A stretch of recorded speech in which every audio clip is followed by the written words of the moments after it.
Good morning, ladies and gentlemen. Welcome to Lawrence County Municipal Court. We have several review hearings first we're going to do. If you're here for that, when your name's called, come to the table to your right. I'm going to review your file with you to see if you've made progress on what you were ordered to do. Call reviews. Bridget Ellis, Bradford Lusher, Kelly Mintz, Nicholas Ranko Jr., Stephanie Roman.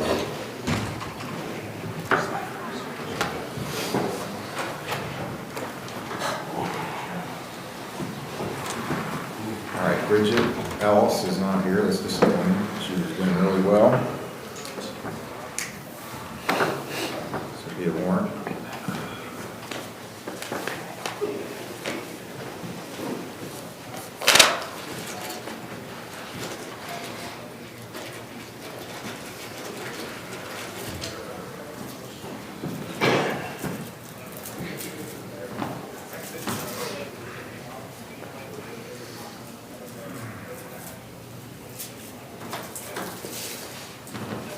Bradford Lusher. Yes, sir, that's me, Your Honor. Case number is 21-31-73. Okay, you pay off your fines. You have your community service to do. You got any of that to turn in? I've still got that to do, Your Honor. I've paid all my fines, but I still got that to do. I've still got the class to complete. Okay. When are you signed up for the school yet? I was going to sign up for the February class, but I had to go online, and then I missed a class. It was I was a little bit behind on that. Maddie is here from Spectrum, so I want you to talk with her. They put on the 3-day school. You were going to go to the one here in the county?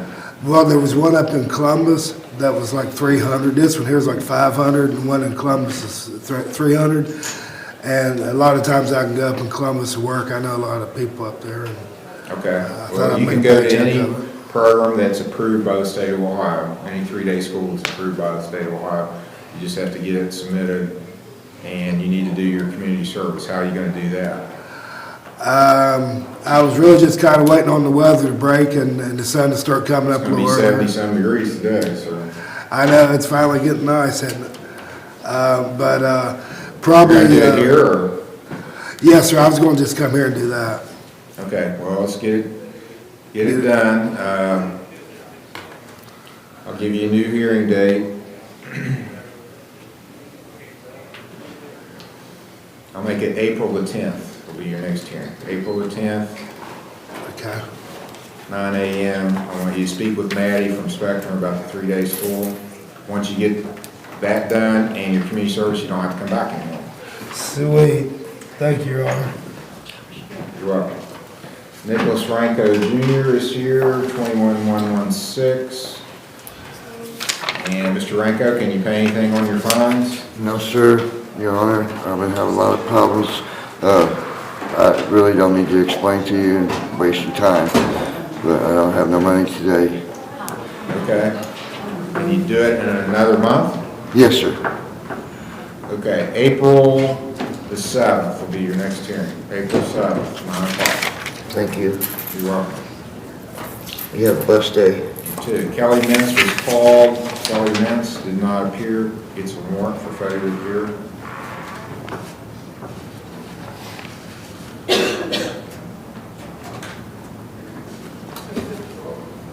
And Stephanie Roman, the same. Stephanie Roman, called for, did not appear. Gregory Webb, Jesse Bramlett, Denise Carter, Jennifer Losey, and Corey Morrison.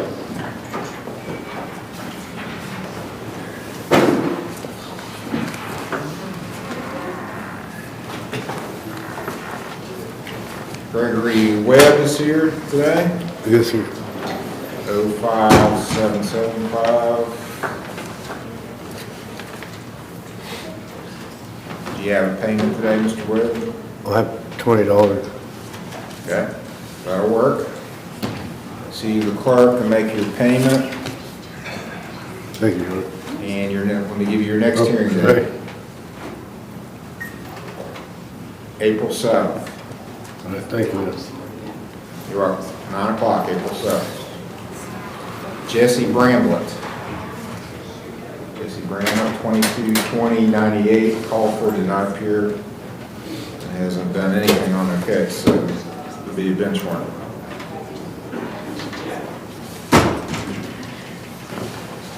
Denise Carter. That's you, ma'am. 22-1001.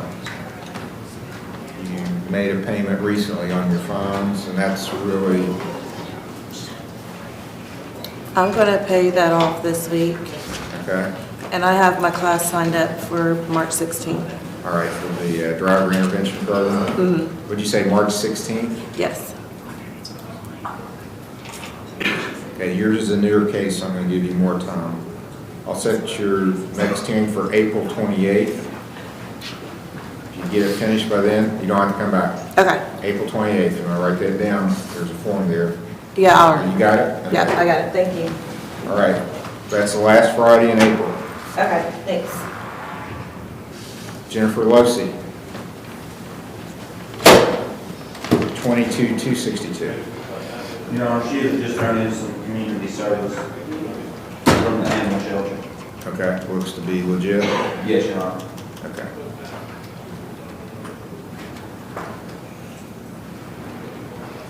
Okay, now what about, you were going to Spectrum, I think? No, I was going to Shawnee. They were supposed to have faxed a copy of my progress report. The last thing I have from them is December 27th. I talked to her on Friday, and she said she was going to send it today. And I was like, I have court today, I so. have not received it. It's not in the fax. So. I will go check. Okay, just have a seat, Lois. We're going to And also, I have a $40 payment to make today, too. Okay, I'll put you down for that. We're going to check to see if they send in your report, and then I'll recall you. All right, thank you. Corey Milliken? Yes, Your Honor. I haven't been able to do any of the community service only because I've had to move twice and I've been getting a new job, but now that I'm settled, I'm able to actually work on it. Okay. And you completed Pathways? Yes, Your Honor. You just got to do your community service? Yes, Your Honor. Okay, and yours is a newer case too, so I'll set you for April 28th, so you get about a month and a half to get it. Okay, April 28th? You get it done, you don't have to come back. Thank you, Your Honor. You're welcome. Charles Morrison, Stephen Murphy, William J. Ross, Tamari Cave, Vicki Lewis. Nikki Lewis is on teleconference. All right, Ms. Lewis is here by teleconference. It is case number 2613. And where are you, Ms. Lewis, now? Can you hear me? You're on mute. Okay, you cannot. I can't hear you. Let's check.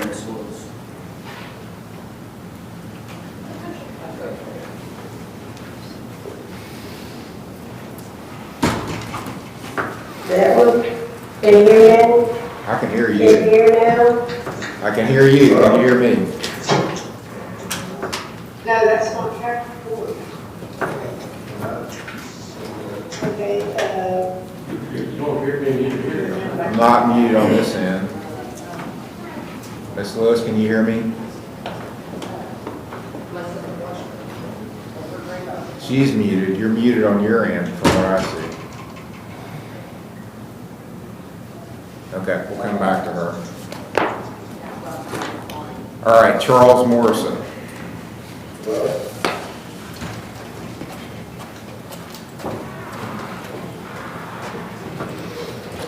Okay, I've got Charles Morrison. but I don't think the courthouse was doing. I can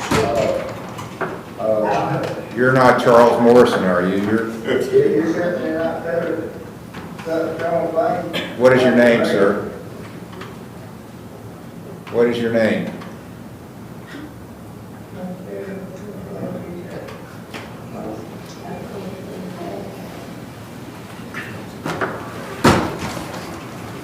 Charles Morrison. Check. I don't think that's Charles Morrison on the screen that showed up briefly. Stephen Murphy, Yes, Your Honor. 2270. so no VI. Can you hear me there? Okay, keep, I haven't done muted or that's anything. Morris. Morris, stay muted. Okay, you've done several days of your community service, you still owe some, and I don't see that you've done any of this last time. What have you done since your last hearing? I haven't been able to, but I do have a payment for today, Your Honor. I thought I had completed all my community service. I'm showing you still have 16 hours, 16? Yes, Your Honor. that you've done 26 hours. Okay, Your Honor. What are you paying on your fines? 20, Your Honor.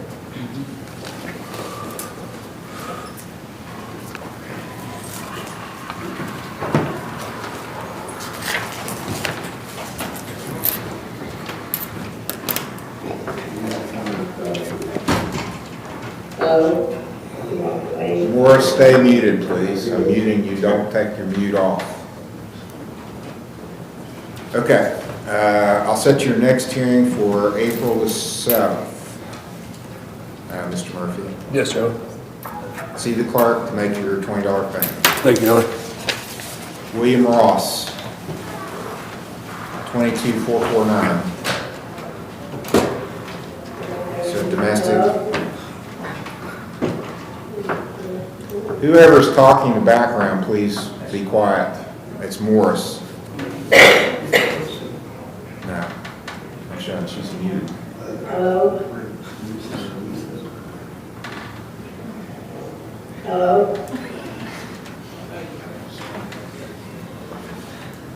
Okay, William Ross? Yeah, All right. Do you have a payment on your fines? no, sir. I just now got into sober living like 2 days ago. So, Where's that?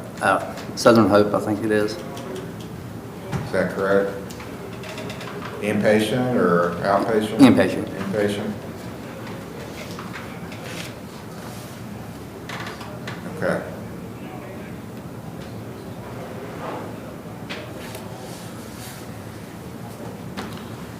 All right, I want to see you back in on April 3rd. Okay.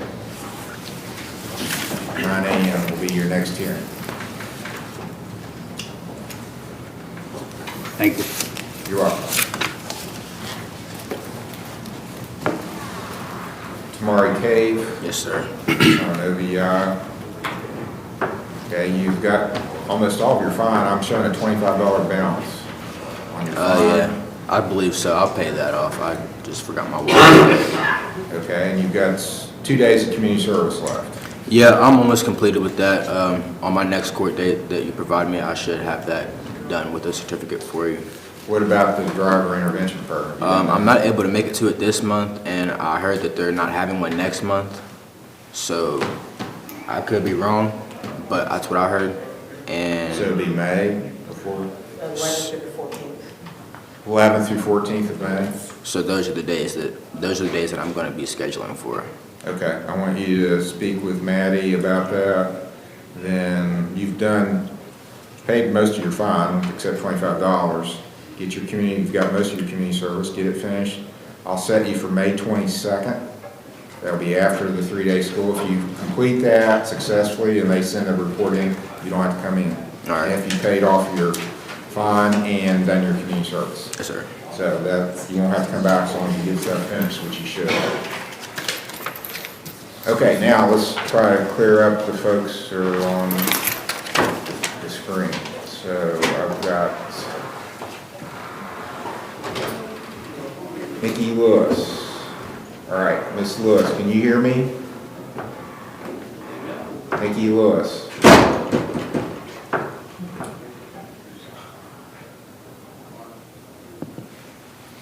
Okay, I'm showing you're muted on your end. You have your microphone turned off. I see you talking, but we're not hearing anything you say.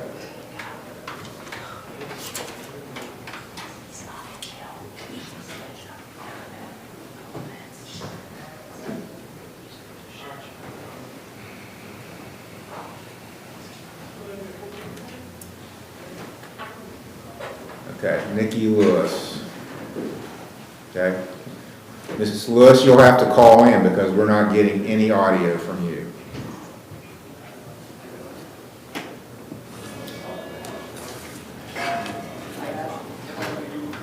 I don't see, she owes fines, I don't see any payments since January, and she was at Mended Reeds. I just gave you the report. Okay, this is the most current report. And she was a community service a week ago. Okay.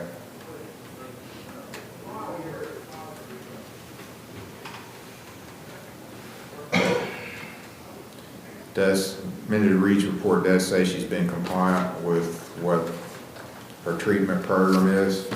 So, Ms. Lewis, I'm just going to go ahead and give you another hearing date because it looks like you're compliant. You need to pay some on your fines. April the 7th will be your next hearing. April the 7th at 9 a.m. And if you're going to, you need to figure out your microphone issue if you're going to come in by teleconference because we can't hear anything you're saying.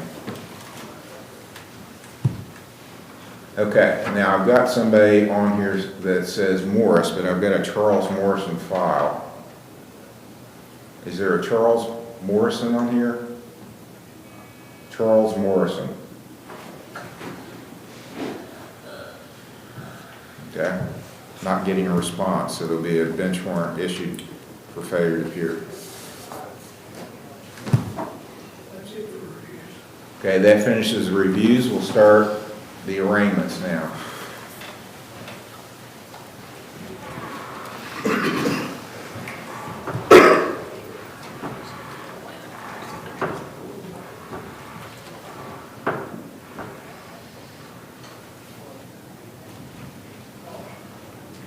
Oh, yeah, and we'll give you your rights.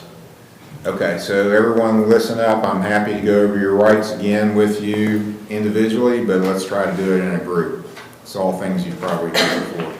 You have a right to remain silent. You don't have to say anything before the court, but what is said is all on the record. Everything we say in here is going down, being recorded. So if you get up and say, yeah, I did it, well, the prosecutor can use that against you. If you admit something, it can be used against you. You have a right to have an attorney. You have a right to have one appointed if you can't afford one and are facing a jailable offense, which most of these cases are jailable offenses. You have a right to bail, a right to make the state prove any charge against you beyond a reasonable doubt. If you enter a guilty plea or a no contest plea, you're waiving all those rights. You shouldn't do that unless you fully understand the proceedings, what's going on, what could happen to you. Don't enter a guilty or no contest plea because you just want to get it over. That's not a good reason to enter one of those pleas. If you want a lawyer, if you want a trial, enter a not guilty plea when you're asked for a plea. Call the first case. State of Ohio versus Morris J. Eden, case number CRB 17630.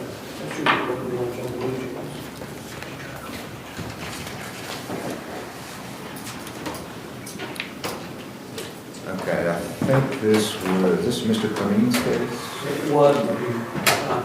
Oh, he's resigned, all right.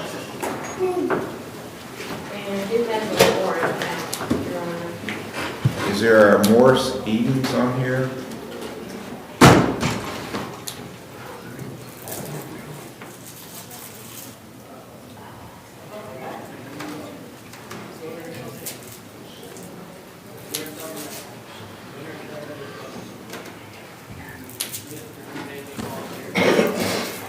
Is there a Morris Edens?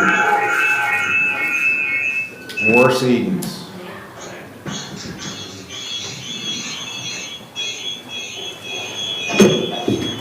Morris Edens. Okay, not, is there, I see a Morris, is that Morris Edens? Okay, I'm not getting any response, so I'll pass this case. There'll be, continue to be a warrant, should be a warrant outstanding. Yes. It will remain in effect. State of Ohio versus Jeremy Meadows, case number TRC 22122, A, B, and C. Excuse me, that's 120, A, B, and C. And CRA 2241 and TRD 132090, A and B. Jeremy Meadows. That's you, sir? Yes, sir. All right, you were supposed to be here for a review hearing on Friday, it looks like. Yes. Do you admit missing that hearing? Yes, sir. Do you have an explanation for that? I've been busy with, I've just enrolled in college online, and I've been busy with it and forgot about it. Okay, what have you done on your cases? I turned in 40 hours of community service today, That is correct, Your Honor. Turned it in this morning. and then I'm going to have a payment after 1 on my fine. I didn't hear the I'm going to have last. a payment on my fine after 1 today. Okay, how much are you gonna pay? Hopefully a little more than 20. Okay, I won't issue, a warrant hadn't actually been issued yet, it won't be, I'll cancel. All right. Set your next hearing for April 7th. 9 a.m., April 7th. Any questions, sir? No, sir. Okay, that's all. Free Thank to you. go. State of Ohio versus Joseph S. Cup, number CRA 2159 and TRC 2048, A, B, and C.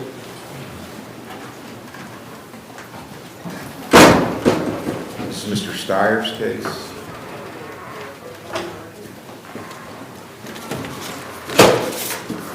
This was set Friday. Actually, I think he showed up, but it was late after. Didn't you show up Friday? No, Your Honor. Okay. I'm sorry, somebody else. I contacted OVP and initially wasn't able to get any information, but then later I heard back from, I've got a letter dated March 3rd from OVP. okay. I heard back from Ms. Dement and she was able to get the word to him about the hearing, so. He is a patient there. There's not much information on the letter other than confirming treatment. I don't know what we'd like to do with this at this point. I was asked if the warrant be withdrawn or not go out. Okay, I won't issue a warrant, but I'd like to have a more detailed report. And, sir, do you have a job now, Mr. Cobb? or- No, sir. Okay, but you're outpatient over there? Yes, You're sir. not inpatient, so. Yes, sir. I'm Well, doing you can do some outpatient. community service, or you got community service here to do the court. Yeah, I can do Get that. done. So I'd like to come back maybe, not a month, but maybe 2 or 3 weeks, Mr. Steyer. What's your availability in that time frame?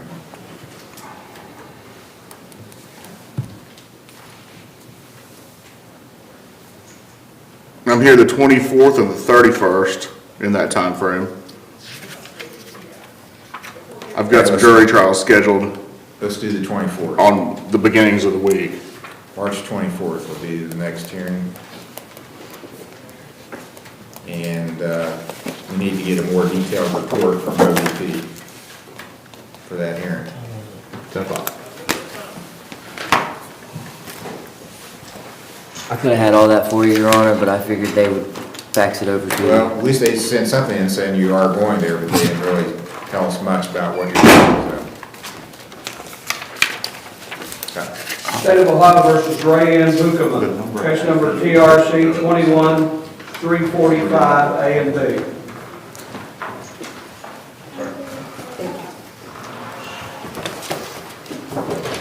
And this was a case set Friday for review, and looks like you missed that hearing.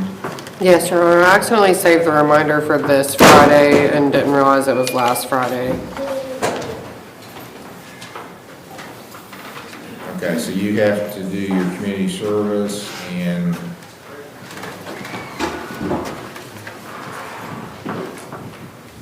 the 3-day school, right? Right, I heard you tell someone earlier if they were gonna do their community service here. I didn't realize we had the option to do it somewhere else. I thought it had to be done here. Well, if you live locally, it has to be done here. That was Okay, the that's- person that lived in Pike County, that's why. Oh, okay, okay. Okay, so, do you have anything you want to pay on your fine today? My fines are paid off, sir. I'm showing there's a $50 warrant fee. Oh, I wasn't aware of that. Yes, I can pay that today. Okay. Pay that, get in here and get your community service, and I want you to talk to Maddie, but it looks like the next available date for the local school is in May. Right. So I'll set your next hearing for May 22nd. Okay, thank you. If you get everything finished by then, you don't have to come back. Okay. Thank you. You're welcome. See the clerk about your warrant fee.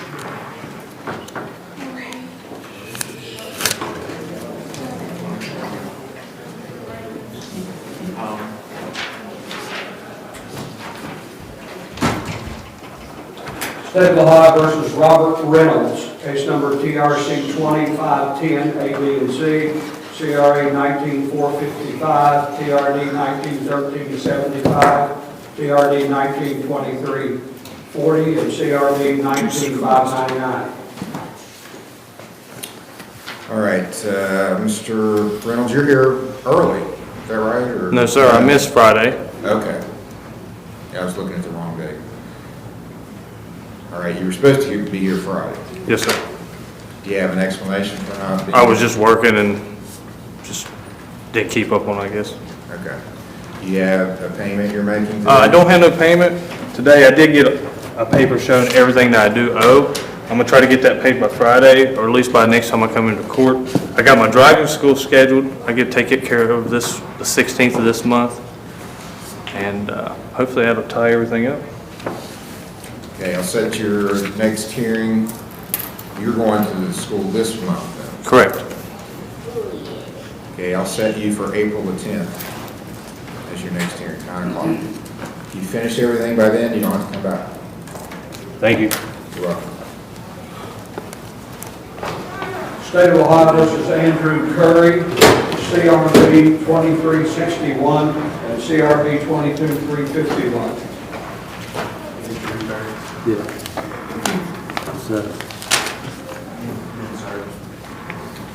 And sir, you're Andrew Curry? Yes, sir. You got 2 charges. 2361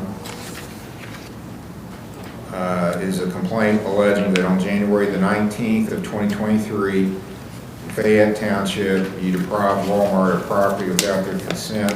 That's a first-degree misdemeanor, maximum penalty is 6 months in jail, $1,000 fine. And then 22351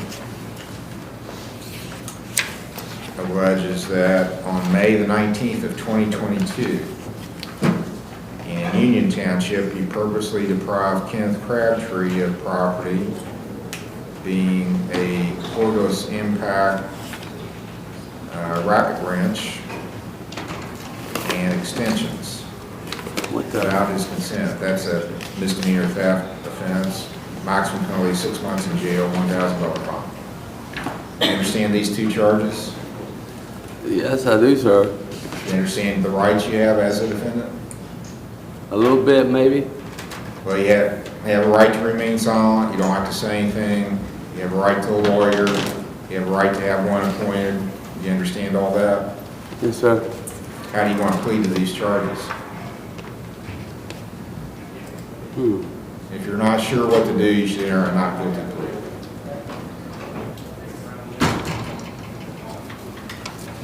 I mean, on the, I don't know what to say, man. I don't know. Crabtree. What's that?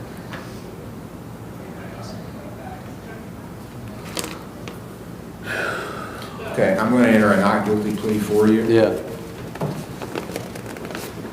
You have the money to hire a lawyer?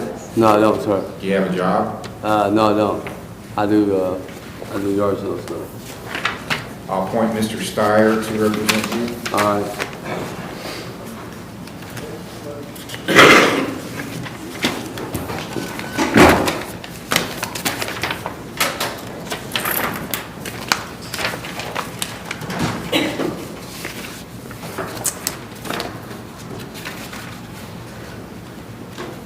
Uh, 27th or 31st of March, Mr. Steyer.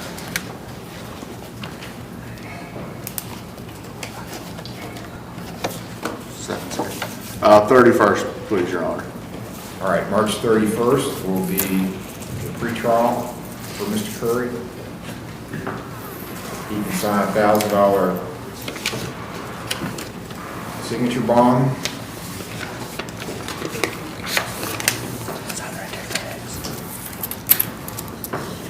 Next hearing, March 31st, 10 a.m. Thank you. You're welcome. All right, I'll meet you out there in a couple minutes. Thank you. State of Ohio versus Austin Albright, case number CRB 23-134.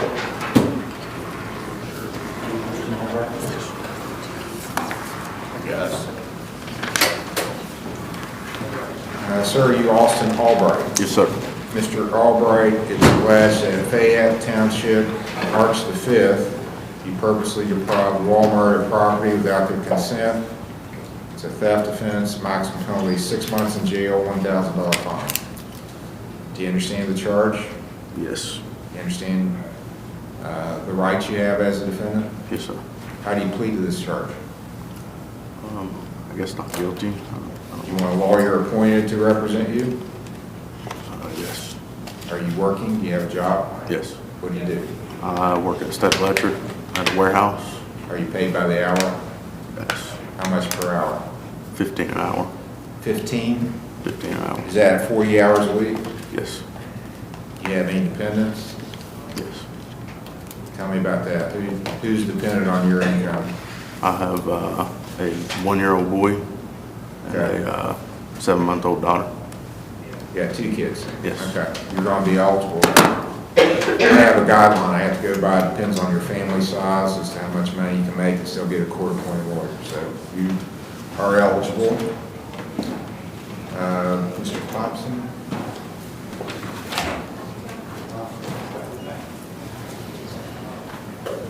We'll go get you a lawyer in here in the courtroom. Mr. Thompson, this is Austin Albright, has a theft offense charge, entering a not guilty plea for him. He can sign a $1,000 OR bond. That means as long as you show up, you're just promising to come to court, or you'll pay a $1,000 penalty for not showing up, and you get a warrant for not showing up. Just come to court and you don't have to post any money. I'm looking at either March 27th or March 31st as the next hearing date. The 27th is a Monday. Okay, thank you. March 27th, then, will be the next hearing date. Pre-trial at 10 a.m. Not guilty plea is entered. Thank you. State of Ohio versus Kansas Ely, case number CRD 23-133. What's your phone number?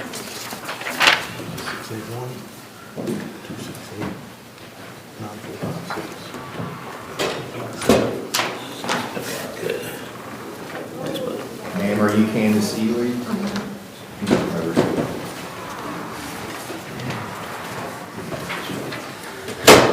You're charged with a theft offense from Walmart, Fayette Township, that alleged this happened March 5th, 2023.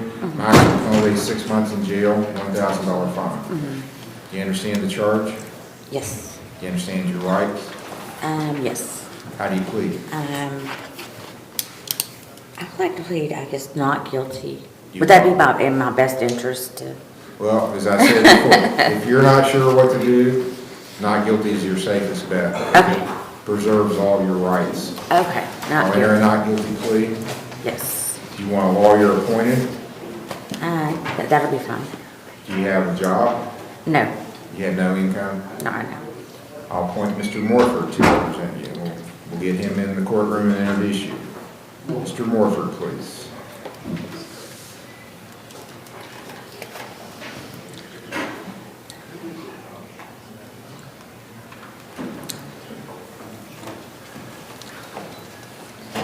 Mr. Morford, this is Candace Ely. It's a theft offense, appointed you.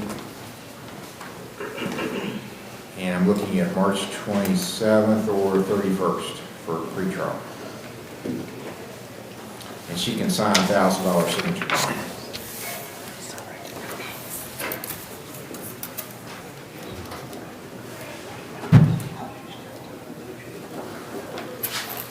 27th or 31st? Yes. Judge, I'm here about days. Let's do the 27th. March 27th will be the next hearing. Pre-trial, 10 o'clock. Thank you. You're welcome. State of Ohio versus Cliskey Trivette, case number CRD 23-135.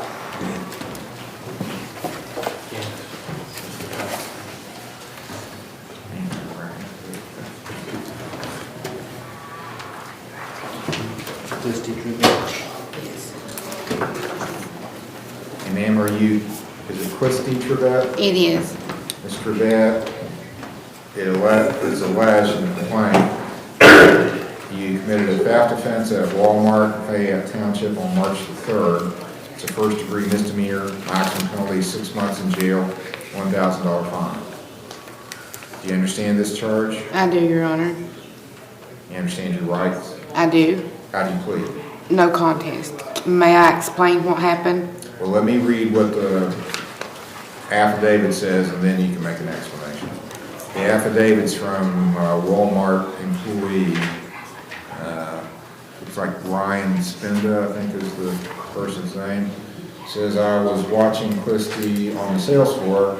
I saw her take earrings out of packages and shove them in her pocket. When she is done, she walks past the last point of sale, and I stopped her. Yes, Your Honor, it did happen that way. My sister-in-law was with me, and like I had a major brain surgery. My short-term memory is not good, and she had left with the buggy, and I had the earrings in my hoodie pocket. And I went to the self-checkout, I paid for everything that I had. I forgot those earrings were in my hoodie pocket. They would not let me buy them, they just were not having it. And by what Walmart seen, yes, I was stealing those earrings, but I was not trying to steal those earrings. Okay. Well, I'm going to take that as a not guilty plea, and here's the reason. Theft is this is a little law school for you.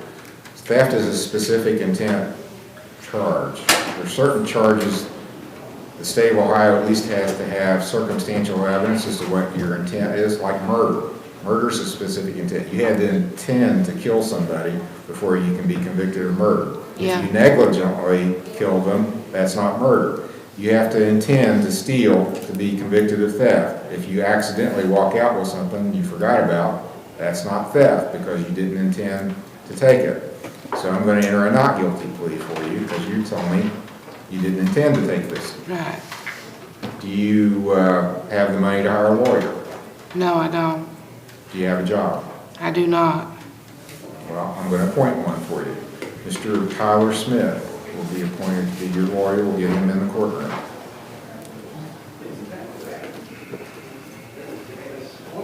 So if I plead guilty, will I just, because that's... Well, you've got a lawyer, so he's going to say, don't say any more. Just what you say to him is privilege. What you say on the record is not privilege.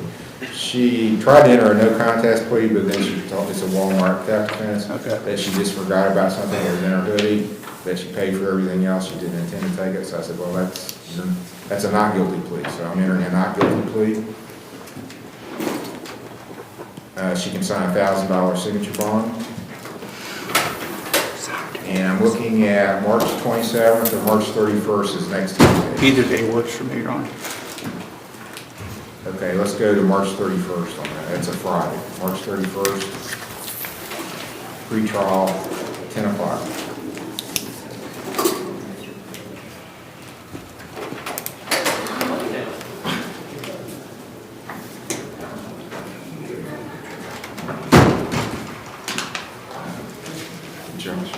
Did you ever get that? We were looking for a report on... I believe Mr. Major was on the phone with me. Okay. Should I just plead guilty? Okay, we're ready to start pre-trials now. Just call me, we'll talk about it. Okay. State of Ohio versus Brenda Griner, case number TRC 222709, A and B.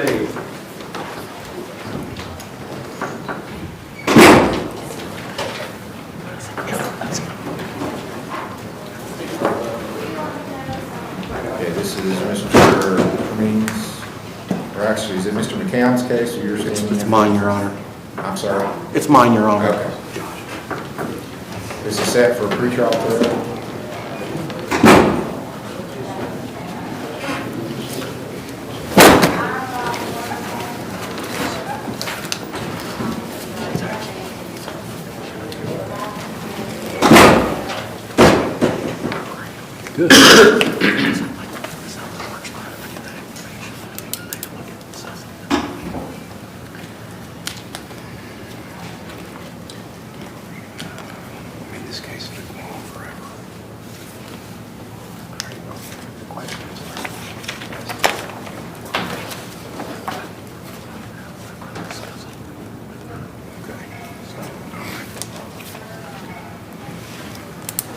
Your Honor, myself and Mr. Hill are still discussing potential resolutions in this matter.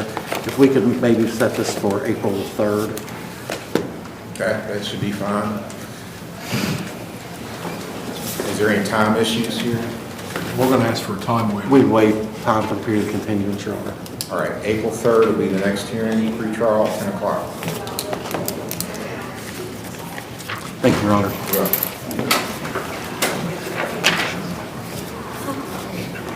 State of Ohio versus Jonathan Sifford, case number TRC 23-132, A and B.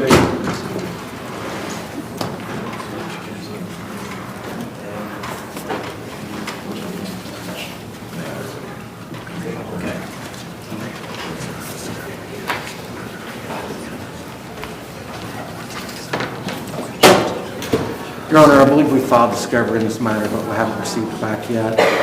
I know the state's working on getting that together for us, so if we could maybe move that to March 27th. And there's discovery request set. March 27th at the defendant's request for pretrial, 10 o'clock. Thank you, Your Honor. You're welcome. State of Ohio recalls Jennifer Losi, case number TRC 22-262, A and B. All right, we were doing a check to see if she was compliant. I think, Mr. Major, you did check. I did speak with the council, Your Honor, they said she was compliant. All right, very good, thank you. Thank you. All right, Ms. Losi, I'll set your next hearing for April 24th. April 24th. 9 a.m. for review. Almost. You're going to take, I've got it in my pocket now. go see the clerk. All right, thank you. You're welcome. State of Ohio versus Gregory Jackson, case number CRB 22742. Mr. DeWater's case set for pretrial. Yeah, pretrial. Yes.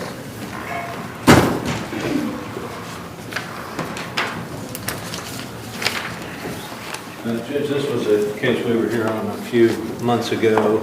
The complaining party was here at that time and asked that the protective order be dismissed, and the state agreed to continue the matter until today, and as long as there weren't any further problems, to nolly the case upon payment of court costs. And he can do that today. Friday. Not till Friday. Yeah. Judge, yeah, he can pay the court costs today, just pay me back on Friday. Okay, you're going to pay it, Mr. Yeah, he'll pay today, and I'll right. get the money back. He dismissed on payment of costs. I'll approve your entry. Thank you, Judge. You're welcome. Just hang out there and wait on me, okay? I'll be right out there in a minute. State of Ohio versus Johnny L. Stapleton, case number CRA 22703, A and B, and CRA 23734. Yes. So this was a 90-day case also? It was, Judge, and he's prepared to pay the court costs. All right, and the entry's been approved by the state. Court will approve it. Be dismissed on payment of court costs. Good. The clerk's office will pay the court costs.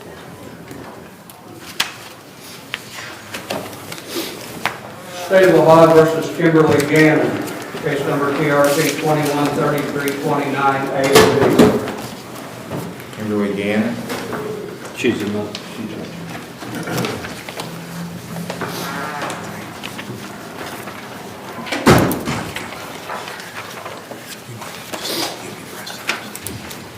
Judge, this is one that we've been coming back for some review hearings here, well, actually for sentencing hearings. Ms. Gannon had been trying to treat with Riverside, and she's been going to some individual and some group sessions, but she wasn't attending all of them, and work was getting in the way, and she was having some trouble. But her main problem at Riverside is they are claiming that she fails drug tests for fentanyl. So you had her tested at court when we were here a couple of weeks ago, and she was negative.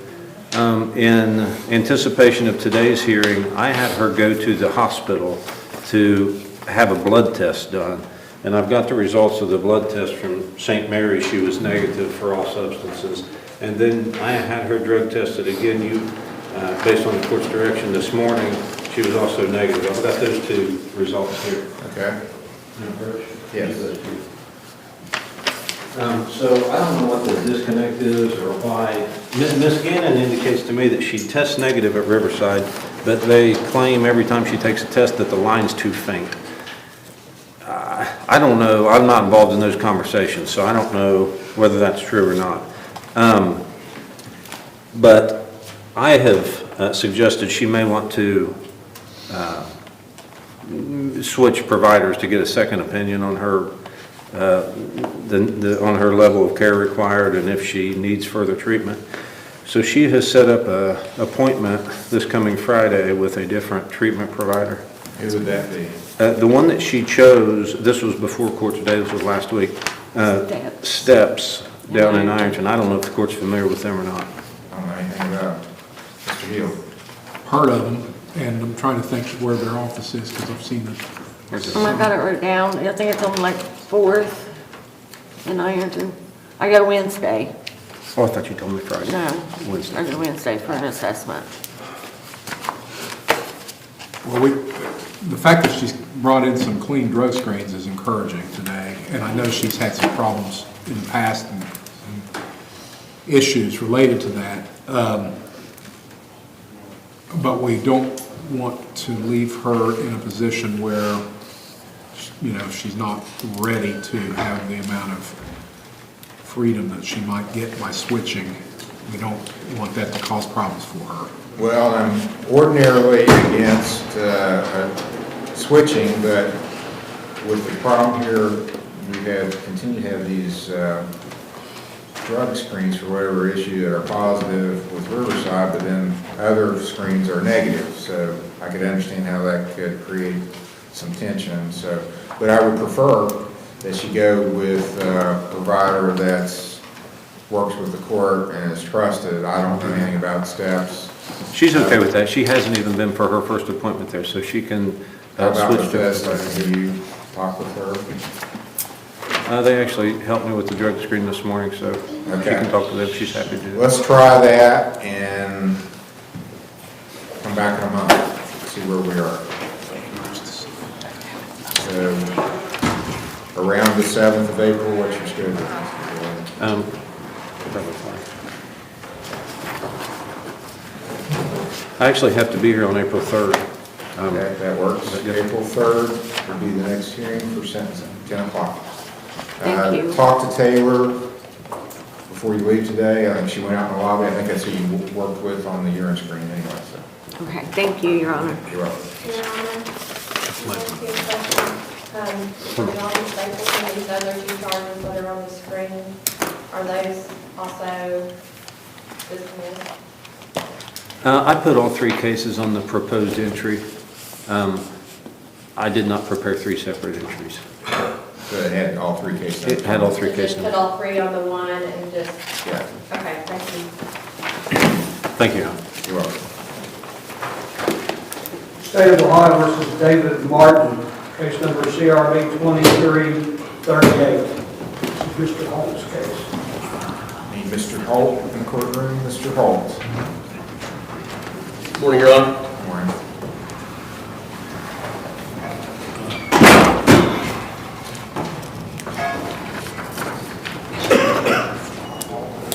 Did you say Marvin?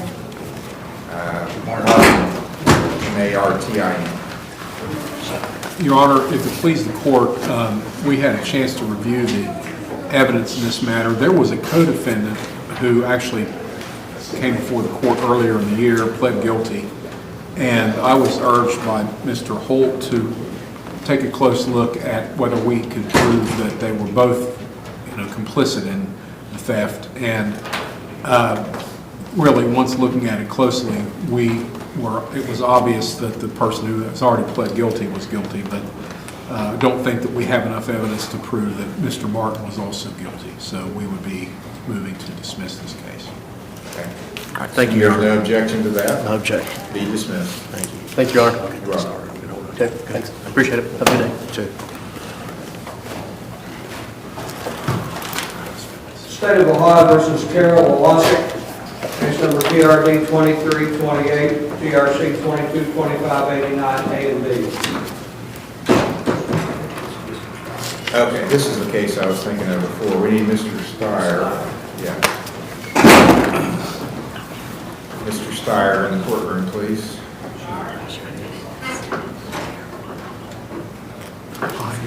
I separated them out. This is the case I was thinking. She came Friday, but later after you'd already left, so. Okay. Come back today. She also has a matter that Mr. Stratton is the attorney on, I believe. Yes. I don't know what that one is, I just know that It's there's. like an OV, it's a TRC case number, so I assume it's an OVI. Okay. Do you have her file? Yeah. Okay, just give me a second here. Okay.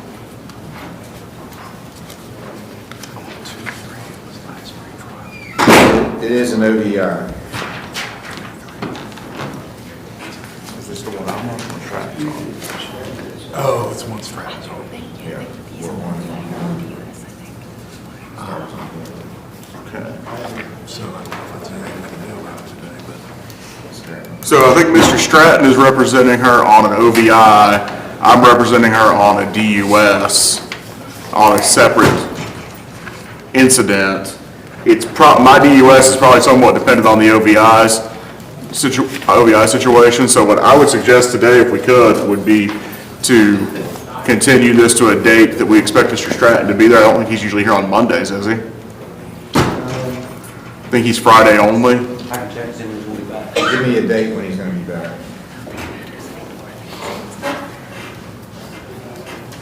Few people are successful in maintaining that for very long. They end up needing to be here both days, but. But I'm here this Friday, and I'm here on the 24th and, wait. Yeah, I'm here on the 24th and the 31st. So the only Friday upcoming that I'm not going to be here is the 17th.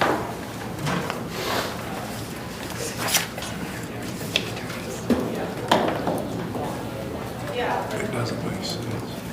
She's supposed to be going to Spectrum. I see where she went for an assessment, but that's all that's happened according to the report I have. I wanted to get it because it's closer. I tried making the assessment appointment. They told me to call back. Right, Your Honor, she indicates that she lives in Chesapeake, and so it would be easy for her to go to Riverside, but she hasn't been assessed by them yet. We would like to ask if you would allow her to be assessed by Riverside. Your Honor, Mr. Stratton will be here Friday. Okay. All right, Mr. Gwynn is here from Riverside. I will allow that since she's closer for her to go to Riverside. So speak with him, get that set up, and be back here this Friday, which is, well, I don't want to do it. That's the jury trial today. I'll check for the following Friday. Yeah, give me a. I'm not here the next Friday, How about the 24th or the 31st. Yeah, let's recall. We'll go check and get a date. The 10th is not good because we've got a jury trial that day. Okay. You can go ahead and talk to Mr. Gwynn. I can actually contact Mr. Stratton. I'll even contact Mr. Stratton to get an actual date as well. State of Ohio versus Warren Malak, case number TRC 22-2016, A and B. And I believe there's somebody on teleconference for that.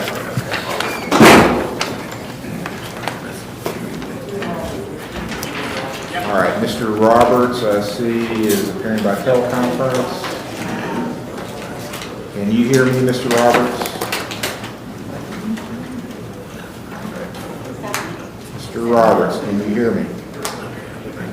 Apparently not. He said that he thought it was muted, but he said he was on there, so. I'm showing that the mute is on your end, but I'm not showing muted on my end. But he's not hearing me, doesn't look like.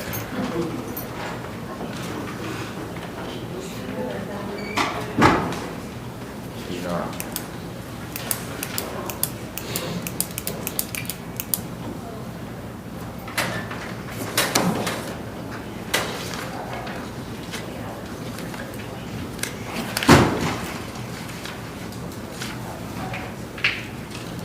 All right, Mr. Roberts is apparently not hearing me, and I'm not getting anything from him. I'm showing he's muted on his end. I'll text him right now too. Okay. Try to work that out, and we'll recall it. We'll come back to it. I don't think anybody on the teleconference is able to hear or record. So we may have to reboot it.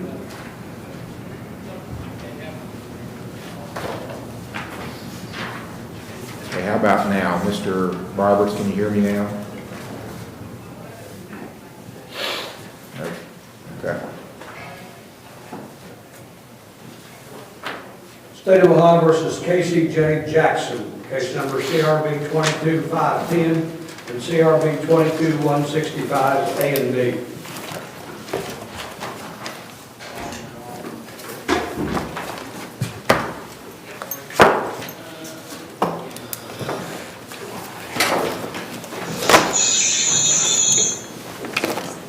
How about now? Mr. Malott. Mr. Malott, can you, or Mr. Roberts? Mr. Roberts is with us.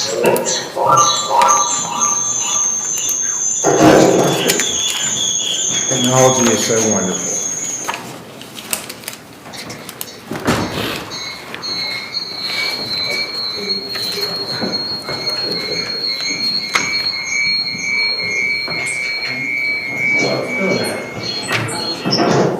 Is that Mr. Roberts on the bottom row, Your Honor, do you think? Yes. It is.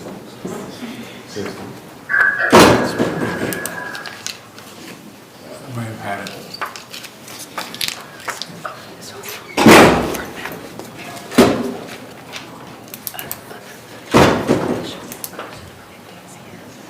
Your mic is muted, that's why we're repeating that.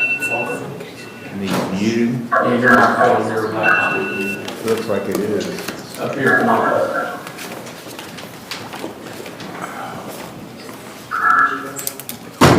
That should take care of the echo. Okay, how about now? But they're not hearing me at all. Mr. Roberts, can you hear me? And I'll try. Mr. Roberts? Hello? Yeah, he says he can't hear you, obviously.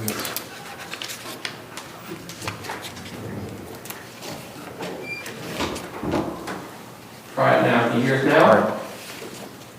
Mr. Roberts, can you hear? All right. Finally pushed the right button. And he's here for Warren Malott, right? Yes.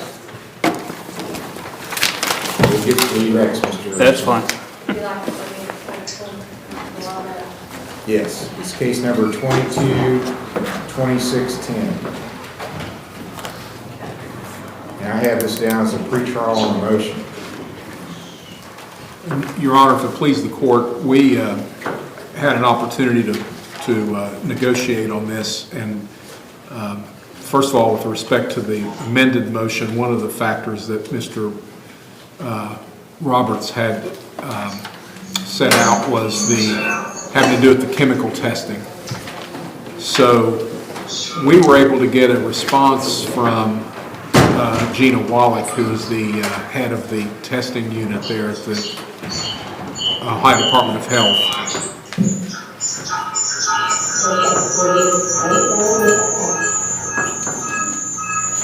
I don't have an answer for that.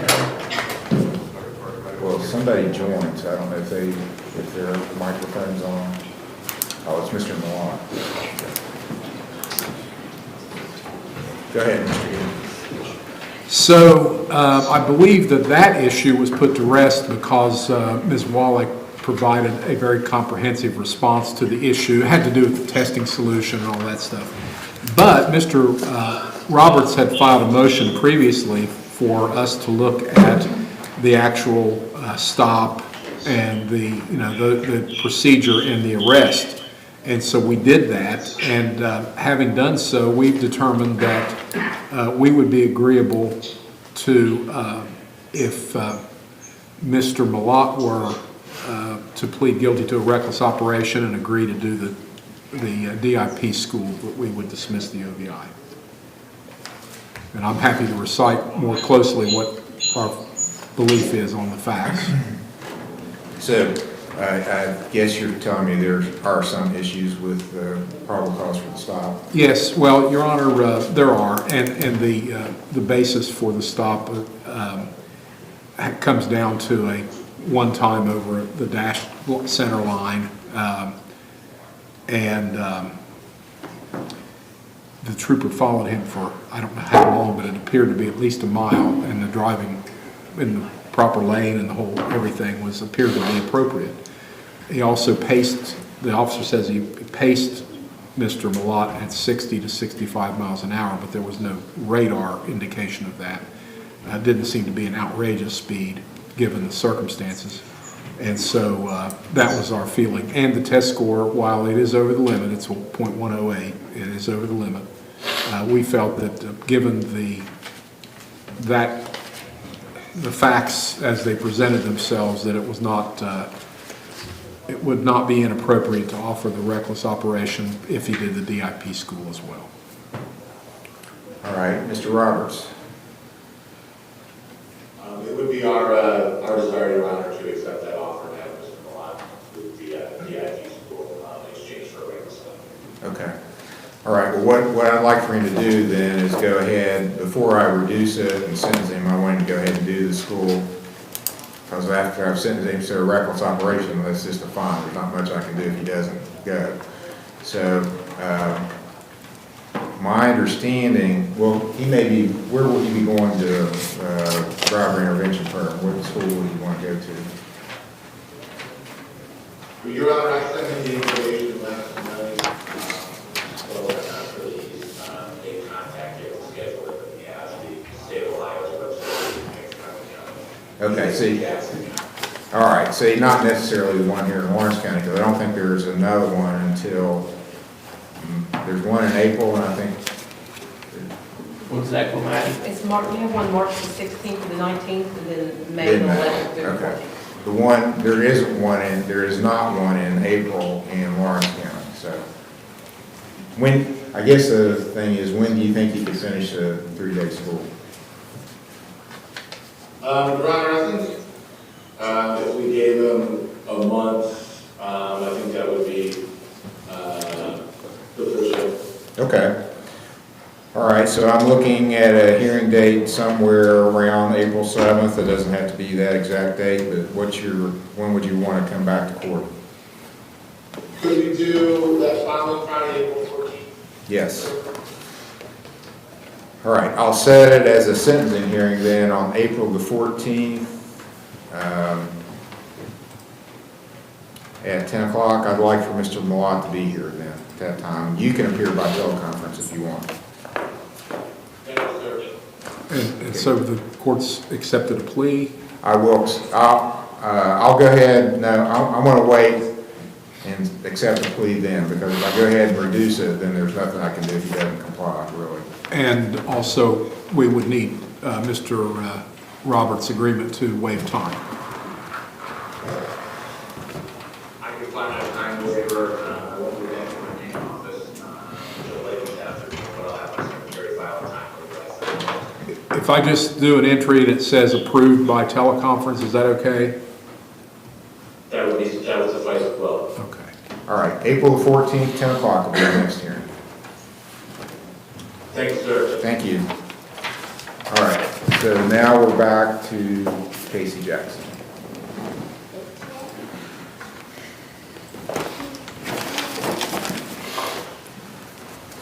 And that's Mr. Smith's case. Yes, Your Honor, when it was called before, Mr. Jackson didn't appear at the council's table, so maybe we should call it one more time. All right, Casey J. Jackson. Casey Jackson's been called for. We were looking for a report from PATH today. That's correct, Your Honor. I told him he needed to bring a report, have one sent the last time we were here. I don't know why he's not here either, so we'll need to get him and a report from PATH. He's got 7 days before warrant will issue for failure to appear. Thank you, Your Honor. You're welcome.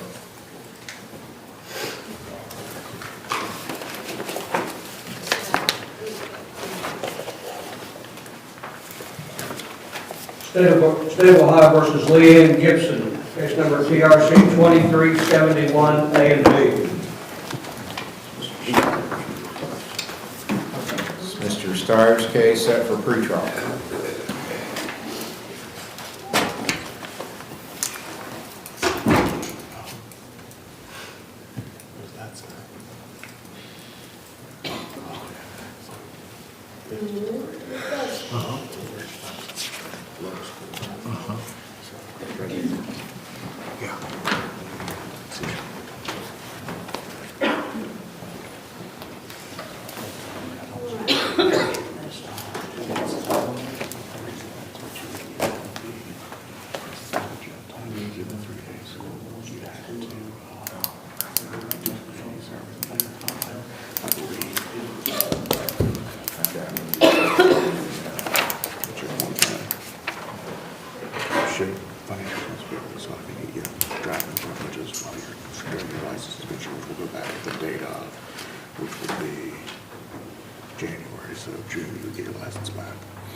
Your Honor, based on discussions with the prosecutor, I believe we have an agreed to disposition on this, which would be that in exchange for a guilty plea to the OVI and the turn signal violation, we would jointly recommend 10 days in the Lawrence County Jail suspended to the 3-day school, 30 hours community service, a fine per your formula. She had a score of 103 on this, and whatever fine you deemed appropriate on the turn signal violation. She showed proof of insurance on the date of the incident, so we would ask for driving privileges with maintenance of insurance for work purposes, medical purposes, and to attend community service and the 3-day school. Okay, is that correct, Ms. Gibson?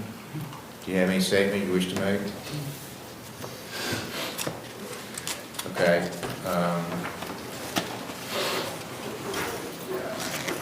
On the OVI, I'll impose a $400 fine. Order you to pay the court costs.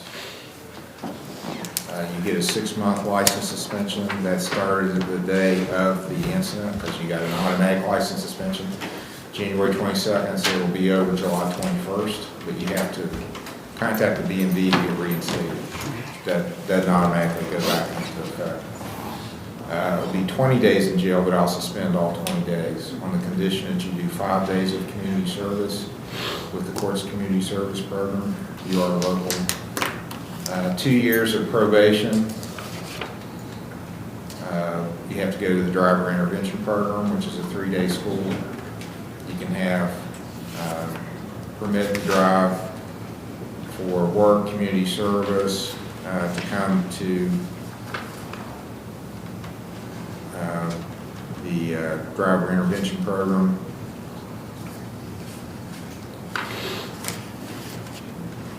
Your review hearing date will be October the 10th.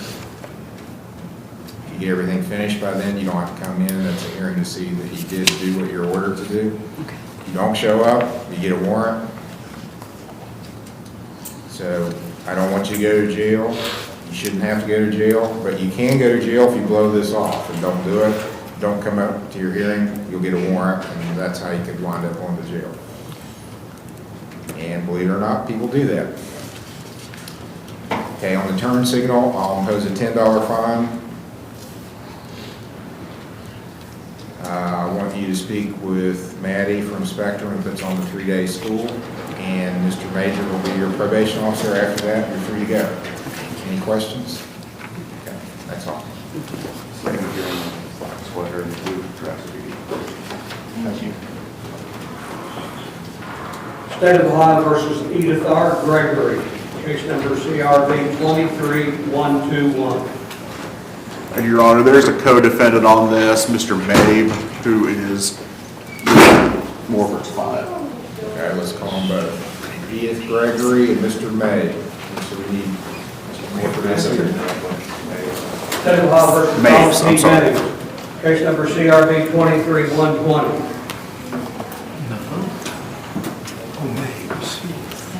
What's her name?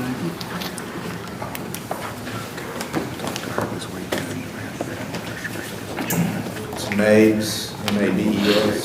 Yes. And Gregory.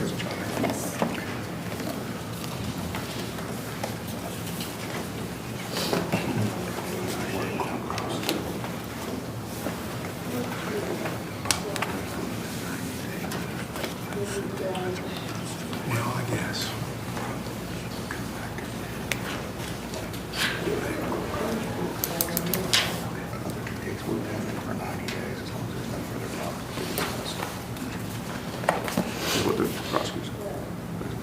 Your Honor, I believe, this is a matter, there's a cross-filing between two siblings. I've spoken to Ms. Gregory, I apologize, I was thinking of his name. Spoken to Ms. Gregory. She and Mr. Mapes have come to peace, and this is an isolated incident we don't expect to happen again. We're agreeable with the state's suggestion of a 90-day continuance to make sure that things are back on a steady progression, and then if there's no further problems, a dismissal. I would concur, Judge. All right, costs. Well, Mr. Steyer has raised, his astute legal mind has come up with a way to coerce us to not ask for payment of costs. I guess they just ask for trials if we wanted costs. And, which is fine, except it's a cross-filing, which would complicate matters, and it's a single incident. So we won't ask for costs. No costs, 90 days without costs. We will ask for a time waiver. We will provide, I'll provide that on Ms. Gregory's account at any rate. I'd waive as well, Your Honor, on behalf of my client.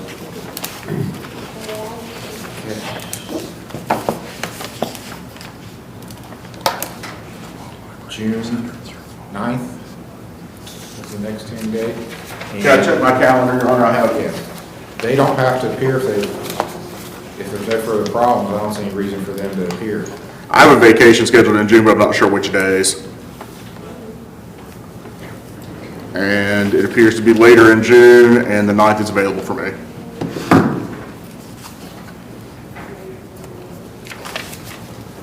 Good thing, Your Honor, I'm sorry. I'll put June the 9th, but they don't have to appear unless there's been problems. So it'll be dismissed automatically then as long as they don't have any other problems.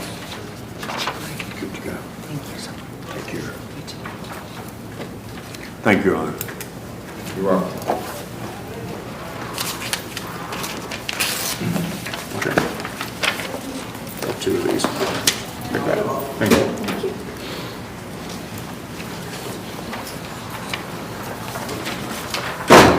State of Ohio versus Michael W. Smith, case number TRC 222716, A, B, and C.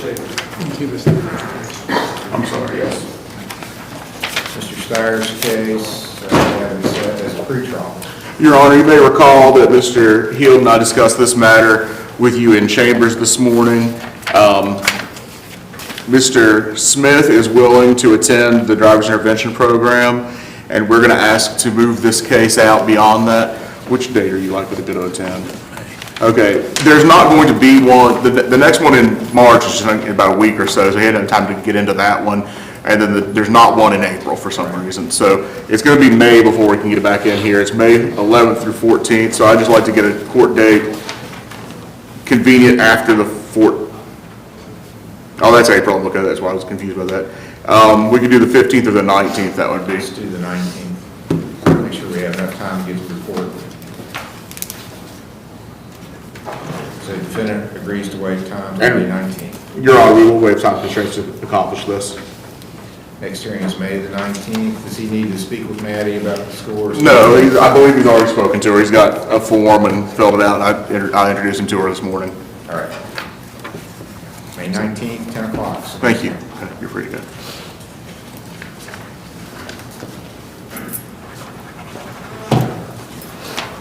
State of Ohio versus Letitia Walker, case number CRB 22789 and CRB 22429. Mr. Steyer's case set for pretrial.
Approach, Your Honor.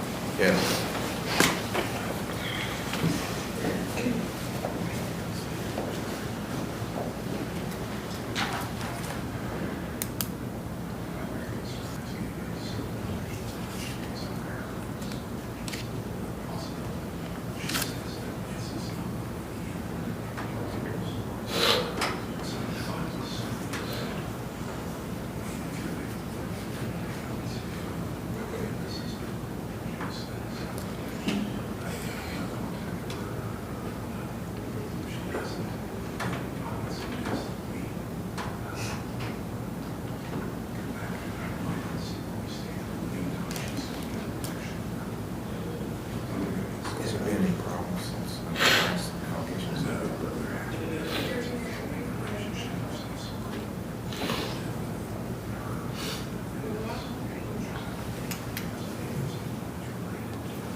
Your Honor, we're agreeable to coming back in about a month, and we would waive time constraints to accomplish that.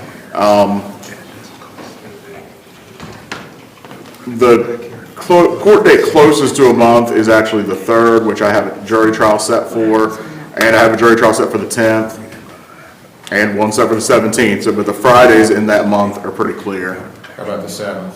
7th is available, Your Honor.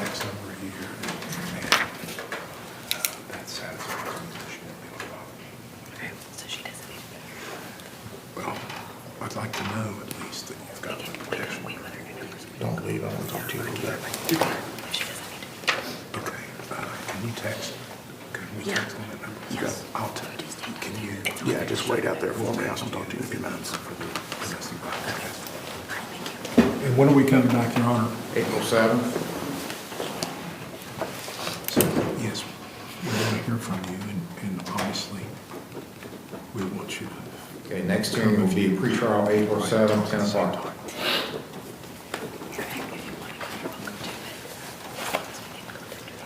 Thank you. Come on now. State of Ohio versus Veronica Wise, it's number TRC 213539, A, B, and C. Mr. Stires. My name appeared on the docket, I'm not sure if I've been reappointed, I think this is a pretrial and review. Yeah, I've been here for review. I don't know why they put me as president. So I'm happy to serve if the court wants to be reappointed, if not, I can step aside. Well, it looks to me like,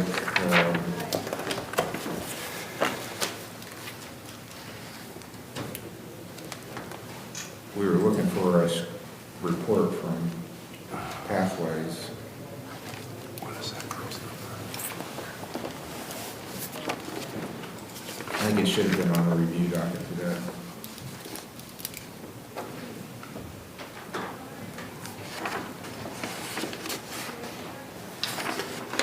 Do I give this to him? Do I give this to him? No. Oh, okay.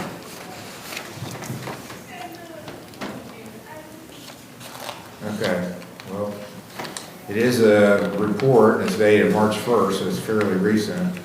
It does say Veronica's been non-compliant in every aspect of the intensive outpatient program. Oh, this is on the first. She has a new one. I was there on Friday. Yes, sir, she did go on Friday, but Yeah. until then. Tomorrow I actually go in for a health, or the medical assessment, and they're gonna give me the Vivitrol. Okay, can you confirm that, or make a call, some calls? She said that she was gonna send it to you. Her counselor did send me an email stating that she was there and that she promises she'll start doing everything. She talked about getting on the Vivitrol shot. I have 3 appointments this week alone, plus I have IOP starting today at 6. Okay, well, we need a good report, and you've got community service to do too. Yeah, on Saturdays, what time do I have to be here for it? 7:30, And what time would I need picked up by? 2:30? 2:30? Okay.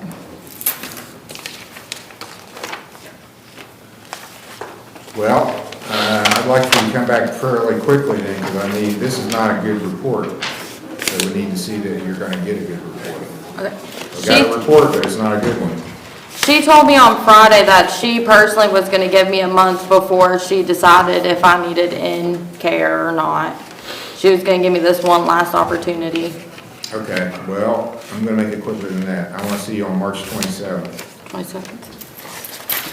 Okay. And I'll set it as a review hearing, 9 o'clock on March 27th as a review. Thank you. You're welcome. Take care of business this time, the next 3 weeks. State of Ohio recalls Carol Lessick, case number TRC 222589 and TRD 2328. Your Honor, I have heard back now from Mr. Stratton. He's available either the 24th or the 31st, whichever is better for the court's docket. And you're available? And I'm available both days as well.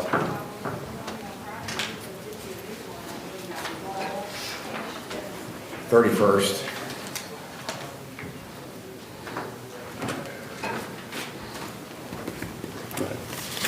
Now, Probably better read it back if you write it. 31st, she 10 was o'clock. supposed to be going to Spectrum, that was the agreement, so I don't know what happened on that, but she needs to get, if she's gonna do that, she needs to get back with it. Your Honor, we spoke earlier, she's having difficulty getting to Spectrum. Oh, that's right. And so she's gonna To Riverside. go to Riverside, and Riverside indicated they've got her set for Wednesday next week. All right, thank you. March 31st, and so I'll expect a report from Riverside then on the 31st. Thank you. March 31st is your next hearing. Thank you. 10 o'clock. State of Ohio versus Jason Lindsay, case number CRB 22522.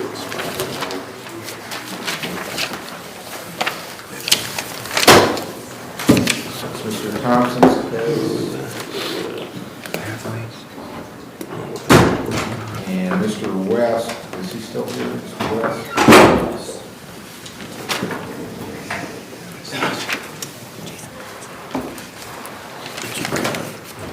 I don't have any more.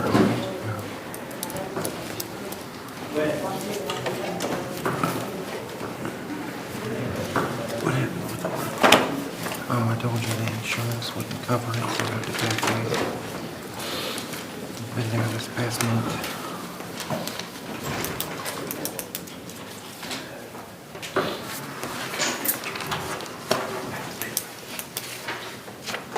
Your pathways. Yes, sir. Okay.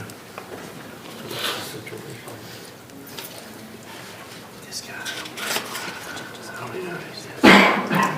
What's his name? It's in Louisa, Kentucky. Pathways in Louisa. In Louisa? Okay, I don't know.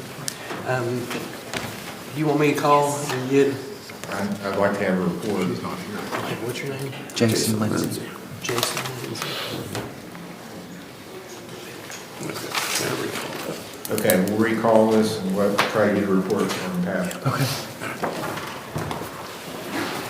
State of Ohio versus Cameron Harley, case number TRC 2348, A, B, and C. Mr. Morford's case. Pre-trial.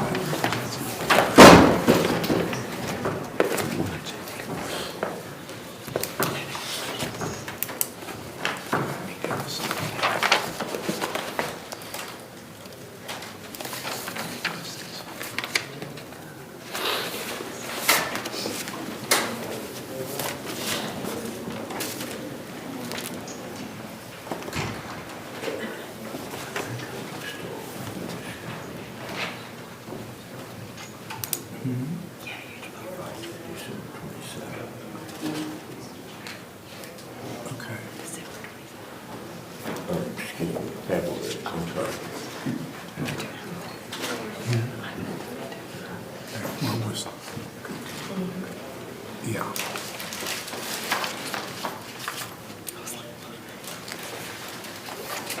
Judge, may we ask you for a short continuance matter? We are still awaiting the discovery response from the state of Ohio.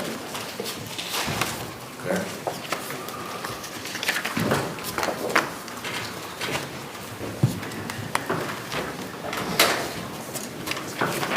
Well, I'm looking at probably March 27th or 31st.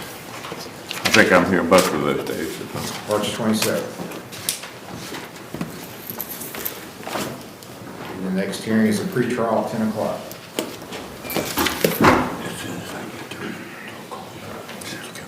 State of Ohio versus Joseph O'Malley, case number TRC 23103, A, B, and C.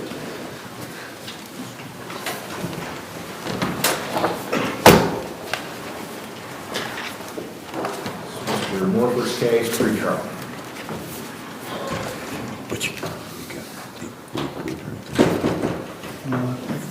I'll see if they sent it, I didn't send it to you yet.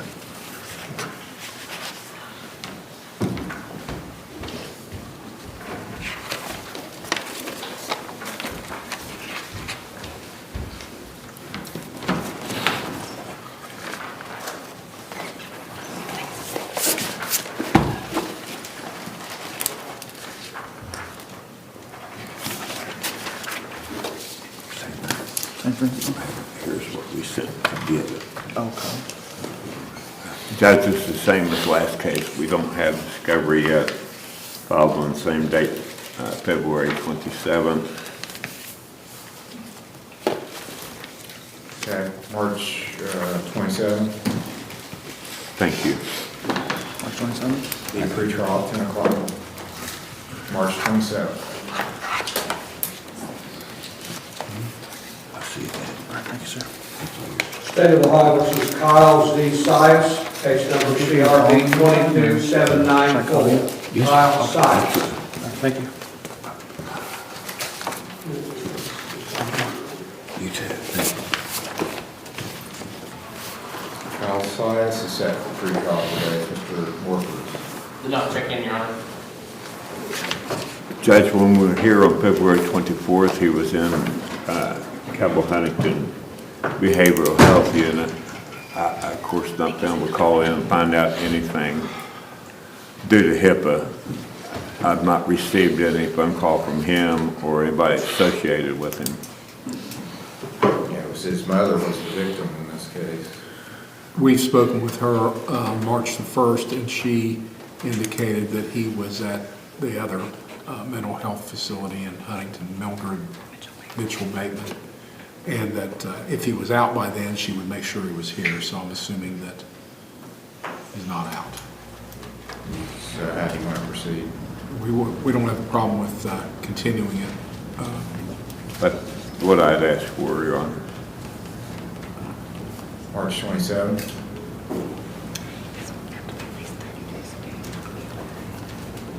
March 27th will be the next hearing of defendant's request. Well, with March the 7th, 27, 30 days. Sarah brought up a point about the procedure there at that hospital that they keep him for 30 days. So he may not have been there for 30 days as of March the 27th, so it might be better to move it a little bit farther out. Well, on the 24th of last month, Judge, he was there, so Well, March 24th would be 30 days. That's fine.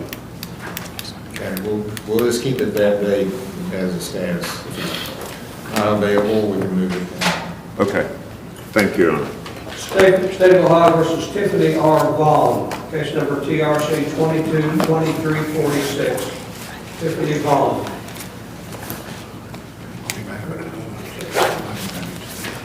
As this down as a pre-trial on motion to suppress. Yes, we briefly discussed it this morning, Your Honor. I don't think, well, I'll let Mr. Hill speak for himself.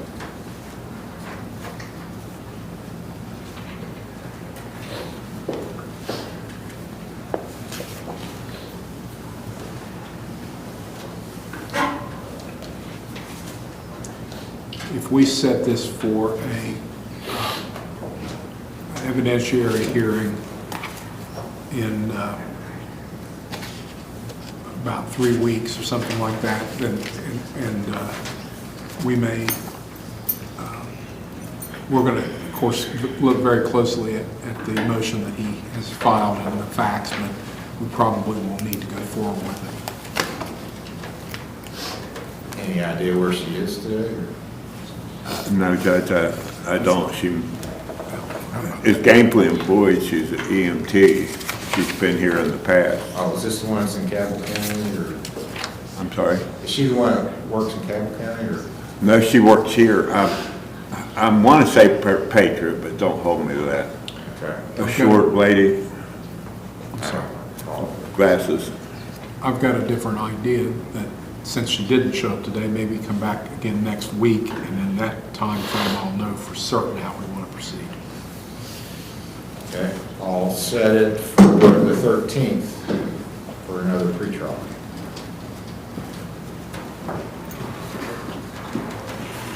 Thank you, Judge. Okay, we're ready to start preliminary hearings. State of Ohio versus Corey Little, case number CRA 22405 and CRA 22491. Mr. Holt is the attorney on this.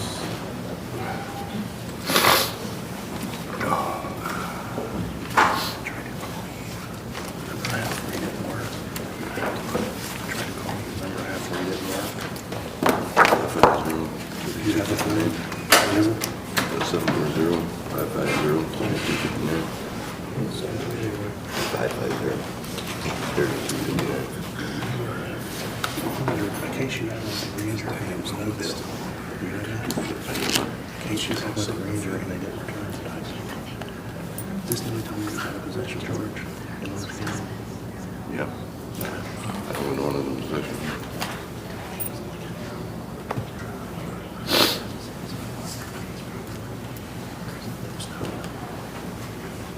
Okay, well, we've still got the other two. Is he still in treatment? I went there, they did my assessment twice now. They didn't have time to do it this morning. But they had computer issues last night. Okay.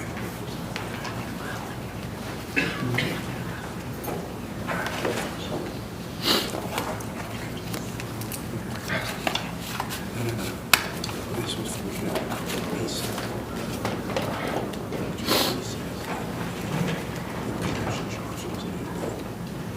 Is it this one? Can you ask? Okay. You want to recall this? Just get out of Yeah, Sarah knows. Look, she still has that file apparently together. If it's the same thing, you can obviously look at it. We still are interested in these other cases, of course, making sure that he gets his treatment.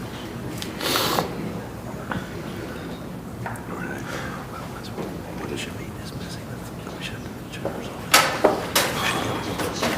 Dismissed, and what he's asking is that you keep him in treatment until we get out from this house and provide protection. Right. Is that where you with her? Did you get back with that? Yeah. She won't pursue it.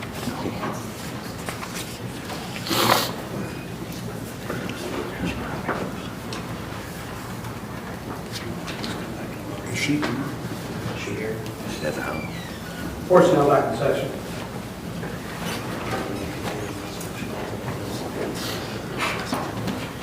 Let's get him. If he needs to go to treatment, I want him to do that. Your Honor, we're looking at several different issues here. One of them has to do with a pending case from June 21st of last year, CRA 22405. And we also are aware that there's a possibility that he had a similar charge that went to the grand jury and was no bill. But we're looking to see. Right, it went to the grand jury. Well, I don't know whether that case was presented to this particular case was presented to the grand jury and no bill, but, or whether there was another one.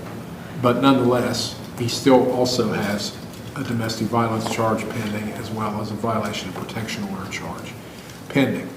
And it's indicated that he's got an appointment to go see Riverside Recovery, so we'd like him to follow up with that, what Riverside wants him to do, and then we'll come back at a later date. We've also been told today by his lawyer that the alleged victim doesn't want to pursue these charges, but we haven't heard that from her. And we also would like to see, before we would agree to any kind of a dismissal, that Mr. Little is doing something about any issues that he might have that require some counseling. Your Honor, if it pleases the court, Mr. Little did present himself for a assessment at Riverside. They rescheduled it, and it's set for tomorrow or Wednesday? Later this afternoon, actually. Oh, it's okay. Saturday. Later today. Your Honor, It looks to me, though, just looking at my record, that July 22nd, there was supposed to be a preliminary hearing that he didn't appear for, and a warrant was issued from this court. It wasn't nodded to the grand jury. That's what I'm seeing. But Your Honor, on the same charge, level charge, and Mr. Littles told me he's only had one charge of that nature in Lawrence County. It was no billed at the last grand jury. And I just found that out by checking the indictment printout to the prosecutor's office. that's the 22405. Yes. You did what already? You already found out?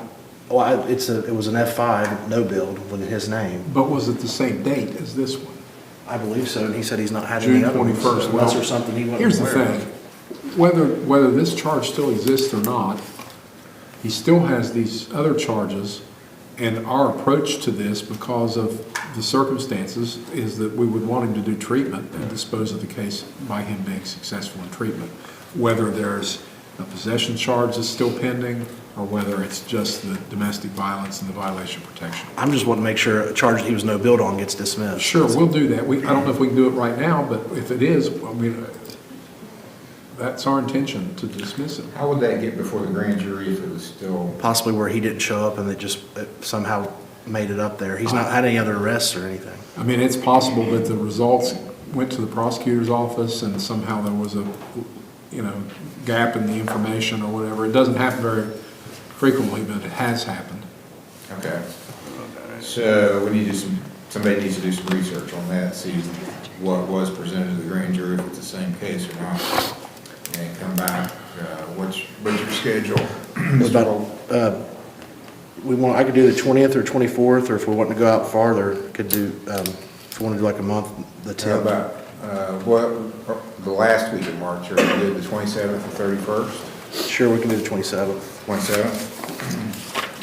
March 27th would be the next one.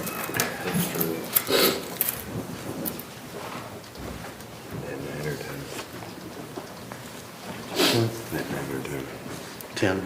This is from Good to go. Make sure you go to that and bring it. State of Ohio versus Caleb McDonald, case number CRA 21229.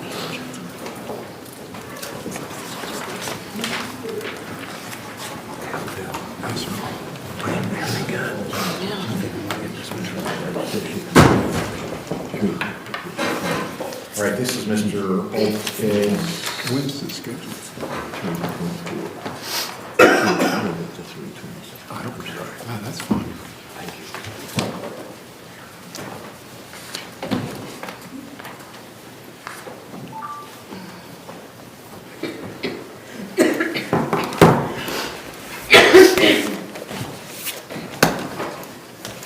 And take it you're still at the counseling center? Yes. Is there anyone here? They just dropped you off? Or how'd you- Yeah, they just dropped me off. Because I don't have a report for that. Yeah, if we could get one.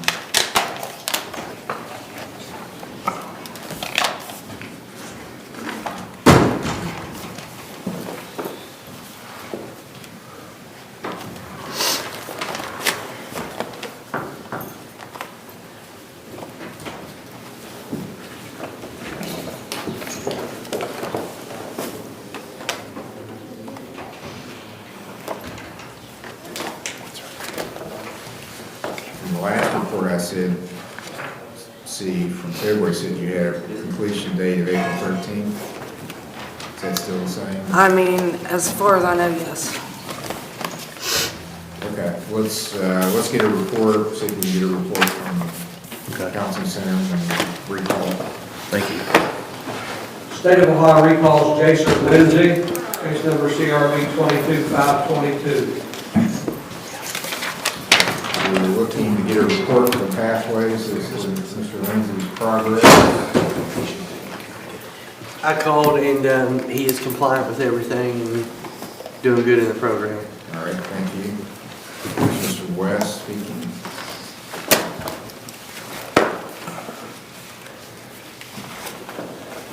How's the state want to proceed? Well, we'd like to see him continue on successful. That's a new number. We're okay with that. April 10th, that's a Monday. Yes.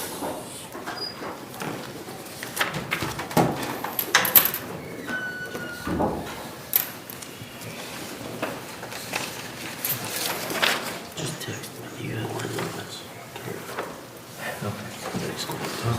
Okay. State of Ohio versus Mason Thacker, case number CRA 21844. Mr. Holt's case.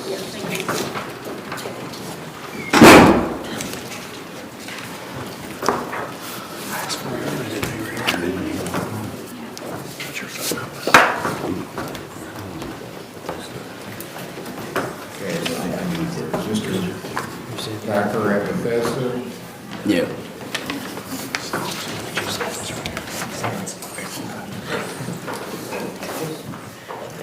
Your Honor, for some reason, his letter didn't print, but he is compliant and doing extremely well in treatment. Very good. 3-6.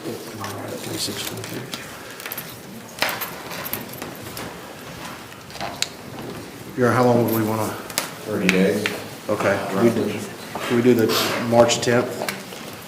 You mean April 10th? Or April 10th, I'm sorry. April 10th will be the next one. Thank you, Your Honor. State of Ohio recalls Kayla McDonald, case number CRA 21229. She is compliant with treatment recommendations. Well, let's, you're going to be either 10th, that's going to be right before her completion date, it looks like, so let's do that. You put her on the docket for that date also. Thank you, Your Honor. April 10th. Good job, Ms. McDonald, keep it up. Thank you.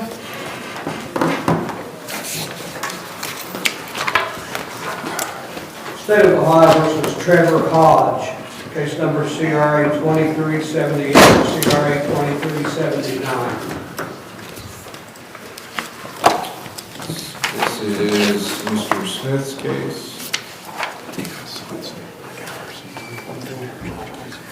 There's others. I'll be right back.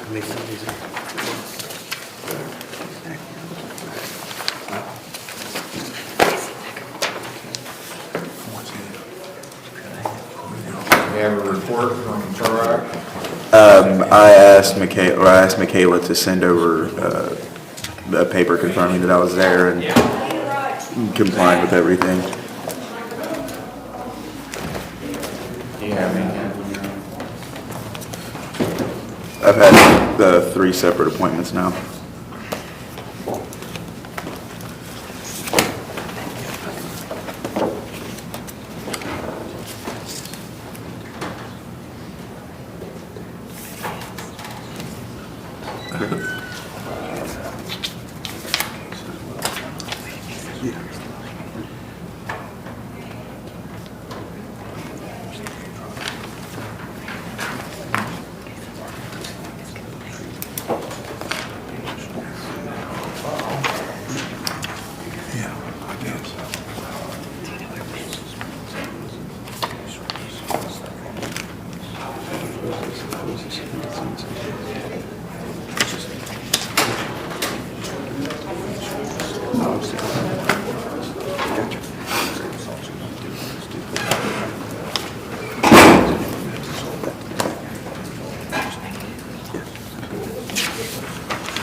Okay, I texted my contact at ProAct.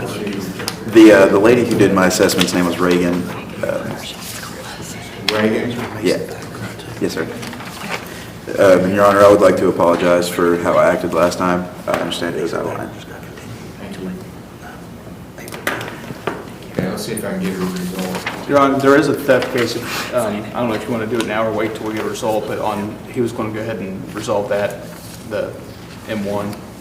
It's a Walmart theft case, it's standard treatment. He would change his plea to guilty on that. We're not opposed to the standard, what the court generally imposes on a case like that. See, you had a guilty plea. Yes, Your Honor. Is that correct, Mr. Hodge? Yes, sir. Anything you want to tell me? No, sir. Okay. $100 fine, cost, 10 days in jail suspended, where you stay out of Walmart stores. 5 days community service, complete treatment with ProAct. Where would I go to do community service? Right here.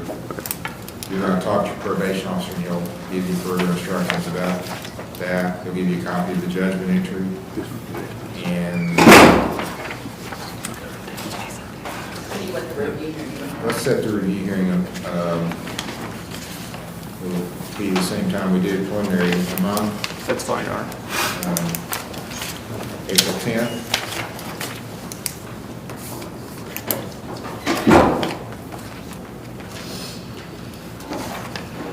So I'll set them both at 10 o'clock. All right. Thank you, Your Honor. Okay, don't leave because I'm going to try to get a report from ProAct. You can actually give me the probation officer if you want on the other thing.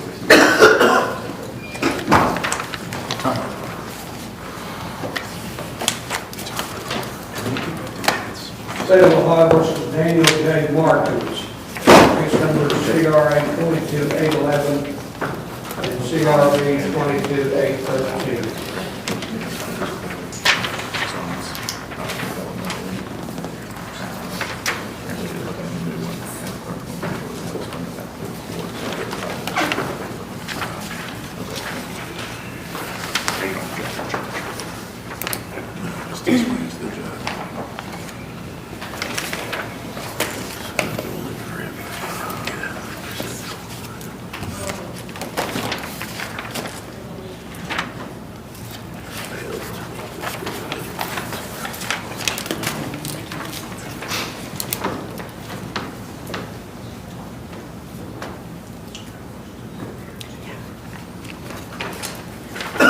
Mr. Markins, what is your phone number?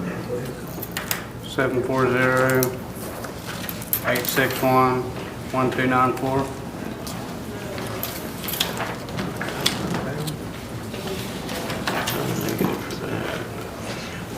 Is there a reason that your counselor can't get a hold of you by phone? Accepting calls.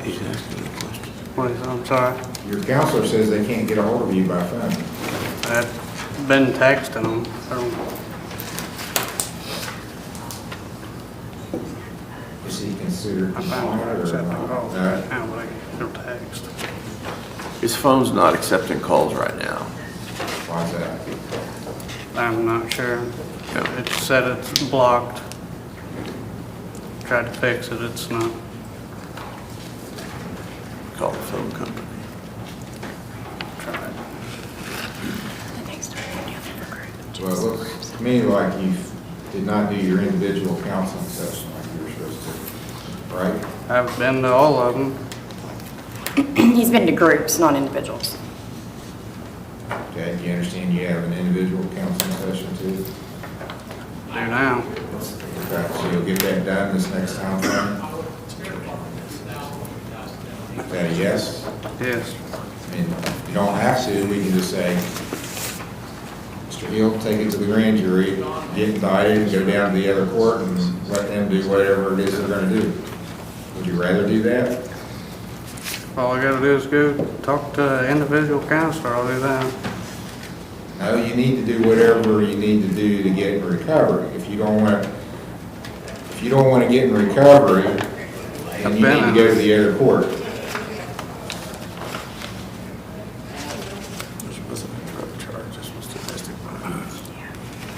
Is Brittany Markins here?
Every time, those last 2 times. it's We'd fine. like one more month to try to get 100% of this taken care of. Mr. Hill, any input from the state? Well, Your Honor, I've spoken with our alleged victim, who is Mr. Markins' spouse, and they have a child together. They're no longer together, and from the sound of it, as anticipated, probably they won't be together. Since they have a child together, she has an interest in making sure that he follows through with what was discussed previously as far as substance abuse treatment, mental health treatment, and anger management. So we need for him to, to take it seriously and do it. And we can always take it to the grand jury because there is a felony charge pending. So we wouldn't hesitate to do that if it gets to the point where we just don't get any more progress from him. We didn't take it any more seriously. Mr. Thompson? I just want to make sure this is not being treated as if he was had a drug problem, because it's an anger management problem. So I don't know, is he being treated for both? When he was assessed, he assessed him to having a substance. It's the only reason why we had scheduled, put him on 3 and 1.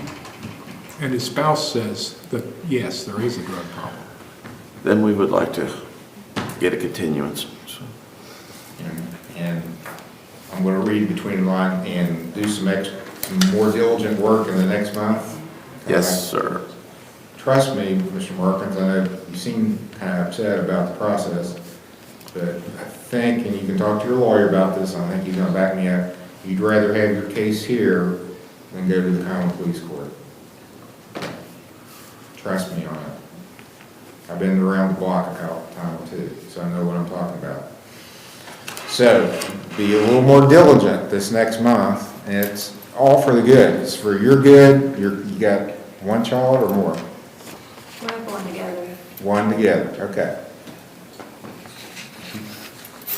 Even if you all aren't going to be together, you're going to be together. As long as you got a child, there's that connection, and I know about that too from my own personal experience. So let's make this as good as it can be and come with it with a better attitude. So how about April 10th, Mr. Thompson? It's Monday, right? Yes. Yeah, thank you. April 10th. Be the next Thank you. meeting. Are you all gonna be able to text me, because my phone isn't working? Yeah, you just need to see some. Told me I was.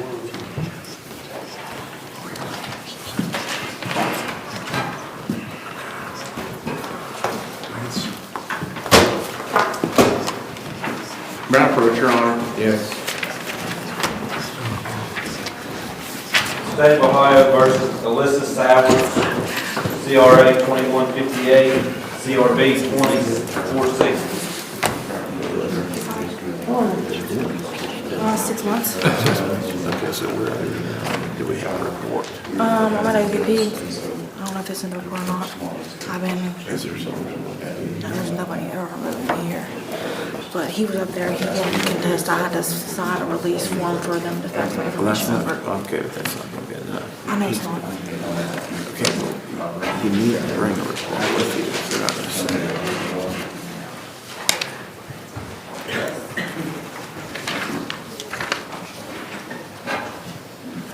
All right, this is Mr. Thompson's case. Ms. Sowards is in OVP, so I don't know, do you have a report? I do not. They're supposed to be faxing it. I had to sign a release form for them to fax it. Yeah. Can we call for you? Yeah. Please. Yeah, let's check. We'll try to Okay. do a report. We'll recall you. We'll be- That's fine. Okay. Thank you all.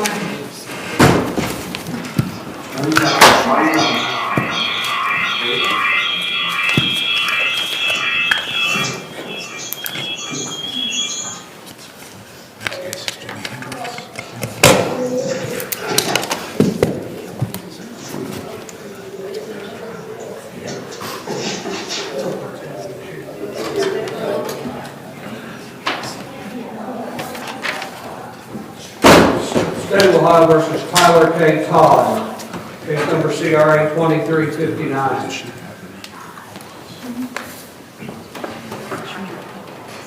this your case? It is, Your Honor. Last time we were here, we had continued it to today. The state had agreed to allow discovery to occur to see if we're going to keep it here. Discovery has partially occurred, so if we could reset this till we get discovery fully back, maybe March 27th or April 30, the one would be fine with me.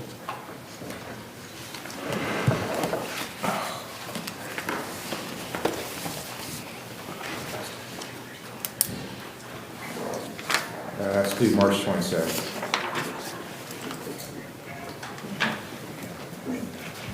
March 27th, preliminary hearing, 10 o'clock. Thank you, Your Honor. Right.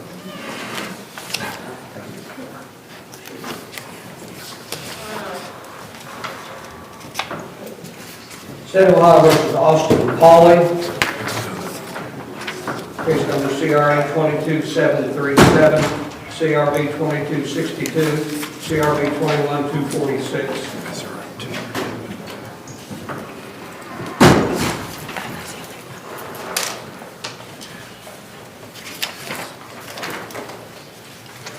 May I approach, Your Honor? Yes.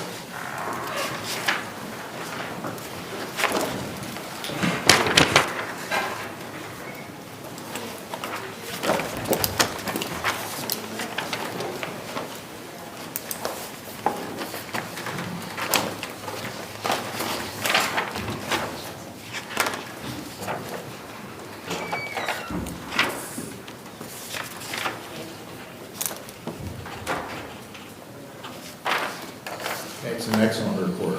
Thank you, Your Honor. Your Honor, he's been in there for a while now. It says 221 on here, but I think he was doing some other stuff before. That's the date that I arrived at sober living. I've been in treatment since January 6th. So we wanted to know if it might be a time to consider taking off the ankle monitor. State, take any position on that? Ankle monitor removal? Well, I guess if the counseling agency thought that it was appropriate, then I don't know if it's time to or not, or whether they have an opinion. I would think it would probably benefit him, Your Honor. Okay. He's trying to find employment and... Yeah, we got a really good report, says he's taking leadership in the facility where he's located, he helps others, so that's the kind of stuff I look for, somebody that's really on board and want to Absolutely. not only change themselves, but they're wanting to help other people. Right. So, I'll order the ankle monitor removed. Good job. Thank you, Your Honor. And do we have a date we want to come back, or at least a time frame? Yeah, in about a month. Okay, same situation as before. The 7th is the soonest I'm available in about a month because of some jury trials. April 7th. Thank you. Will be the next one. Thank you, Your Do Honor. you know what case this ankle monitor was put on? 22737. Thank you. Thank you, Your Honor. Good work. Thanks, buddy.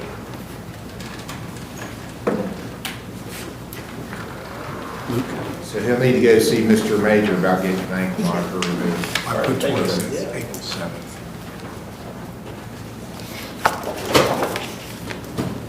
State of Ohio versus Shandon Pringle, case number CRA 22563, CRB 22564, CRB 2189, CRB 22295.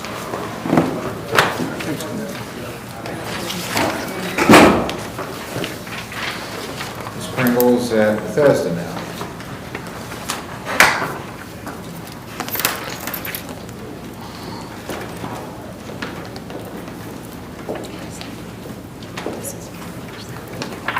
Okay, looks like a very good report to me. How do you feel about things? I'm really happy. I'm really, really happy, and I'm doing my best. Okay, good.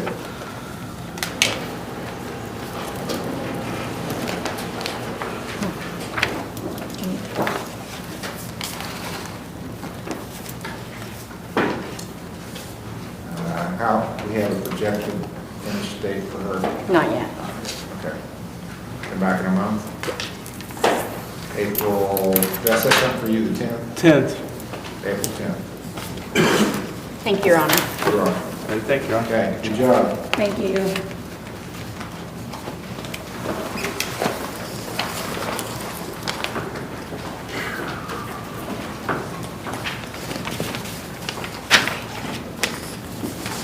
State of Ohio versus Tyler D. Atkins, case number CRB 21-628, A, B, and C, and CRA 21-509. Tyler Atkins.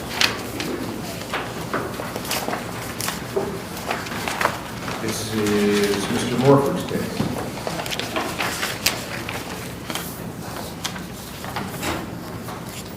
Mr. Morford. Sure.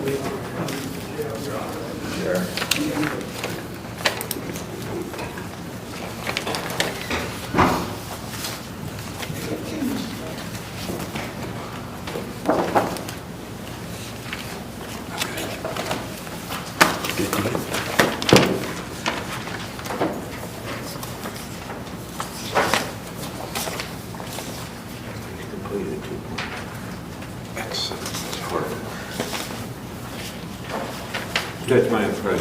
Yes. He has graduated 2.5 over here. Okay. Very good. Is this my copy to keep? Yes, Your Honor.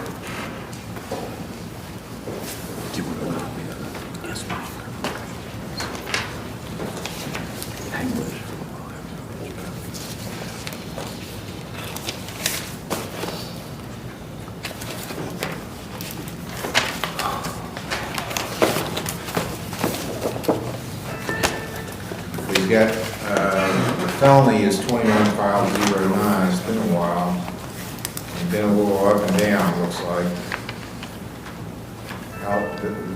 Is the state satisfied at this point, or what do you want, how do you want to handle this? Well, we want to have him continue treatment if he's not done yet. Well, he completed as inpatient, I believe, is that right? Yes, sir. Does he have, what's your plan now? I'm scheduling, outpatient. I've already got an appointment tomorrow. With Cardinal or something? Riverside. With Riverside? So you're coming back to this area? Yes, I'm already back. I'm staying in Proctorville with my grandparents. Okay, They keep a short leash on him too, Judge. I know them. all right. Well, let's, we'll follow you a little bit further into your outpatient. Okay. And if you, eventually you can get this case dismissed. We want to make sure you're on good solid footing before we do that. Yes, sir. And, you know, I congratulate you. It wasn't a solid lineup. It was like this kind of, but you got at this point where you need to go, but I just want you to know your work is not over. Yes, sir. Because a lot of people fail when they go to a less restrictive environment where, you know, you get to start making more of your decisions on your own. So whatever you got to do to keep making good decisions, that's what we got to do. I think outpatient will help you with that. But eventually we're going to get you to where, you know, you have to do this, internalize it, own it, do it for yourself and your family, but for yourself first. So let's come back in another month and see how things are going with your outpatient. Around April 7th, Mr. Morford, is that? That's good here, Judge. April 7th will be the next hearing. I don't need to go. I'll get you next time. Okay, congratulations, Mr. Edge. State of Ohio versus Jan Best, case number TRC 22-1743, A, B, C, and D.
That's a That's a good prescribed. report. I showed her a picture of it.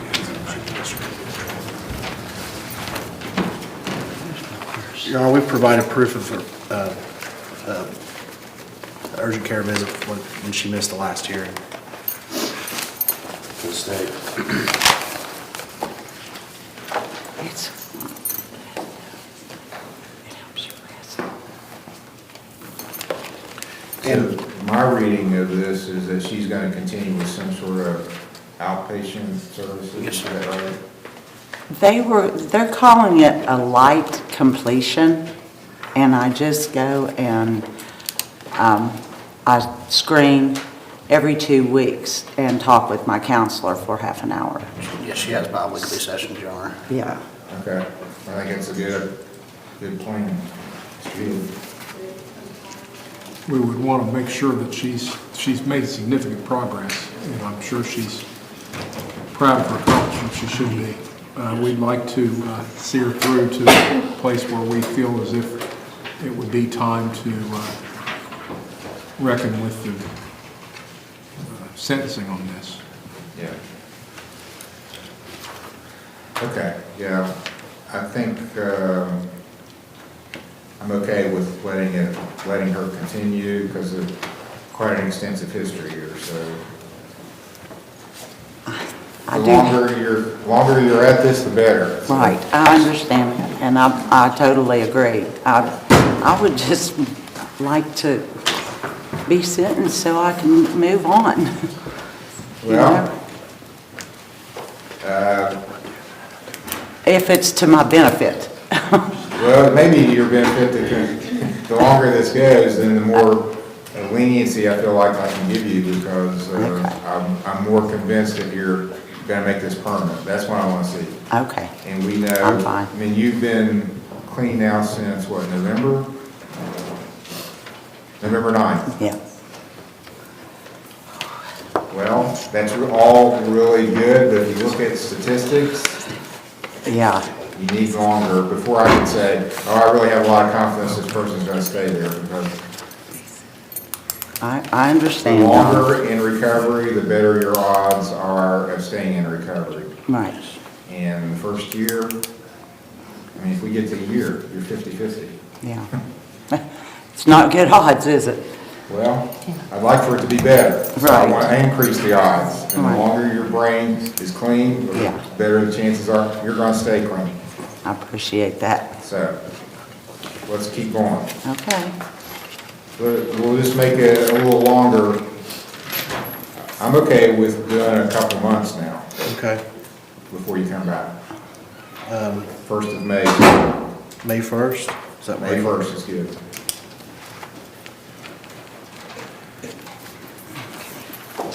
May 1st, 10 o'clock. Thank you. Thank you. You're welcome. Thank you, Your Honor. State of Ohio versus Naaman Cox, case number TRC 221663, A, B, C, D, and E, TRC 213062, A, B, and C, TRC 211917, A and D, and TRC 21500. All right, Mr. Crawford, you're here for Mr. Meadows. Yes, Judge, I received a text yesterday evening from Mr. Meadows and said his case in Jackson County had not settled and asked him if I would stand in for him this morning. And he's at Spectrum. Approach. Yes.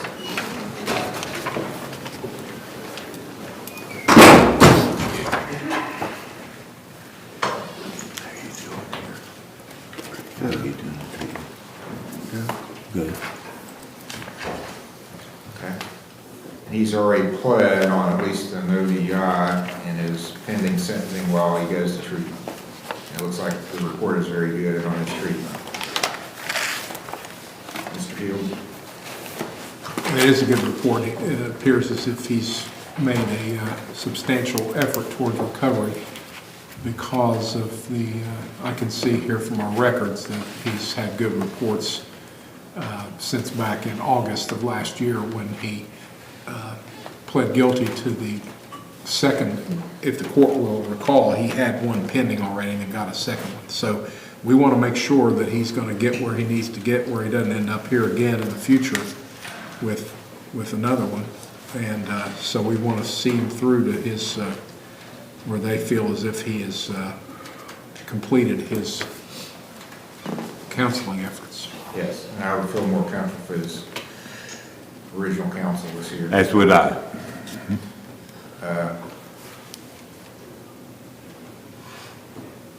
April 24th is the next one. Give you some more space. April 24th for sentencing.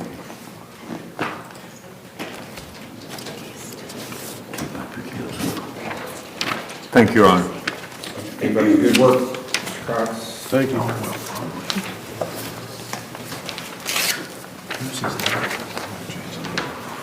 State of Ohio versus Cirillo Espinoza Valdivia.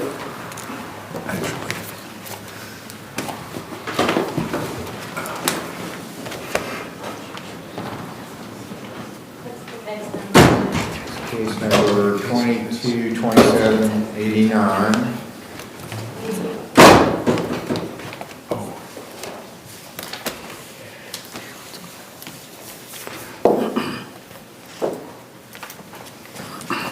Okay, so this is set for sentencing. Is he trying to get a driver's license? What are you doing? I'm not want this time for my driver license because my wife is sick. Maybe next time, I don't know. So you are going to work on it? You plan Yes, to work sir, on it? I'm working this. Okay, so you're asking for more time? No, you want to go ahead and plead guilty. All it is a no license, right? Right, He wants to go ahead and plead guilty and get it over with today, okay. right?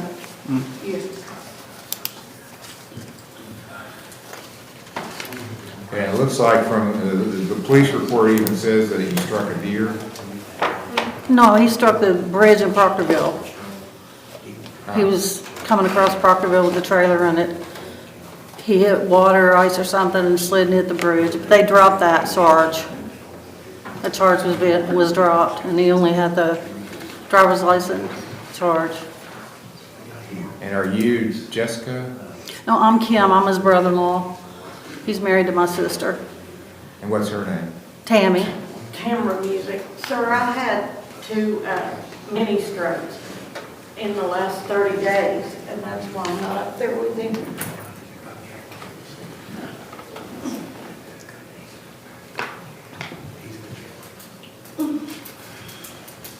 Who is Jessica Cowles?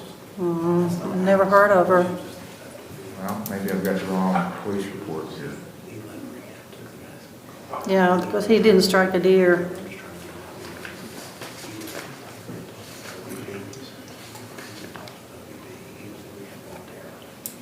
He had 2 charges. One was failure to control, and one was no license, and the prosecutor dropped the failure to, Well, there's part of this is correct. The statement of facts is correct, but the front part looks to be the wrong case.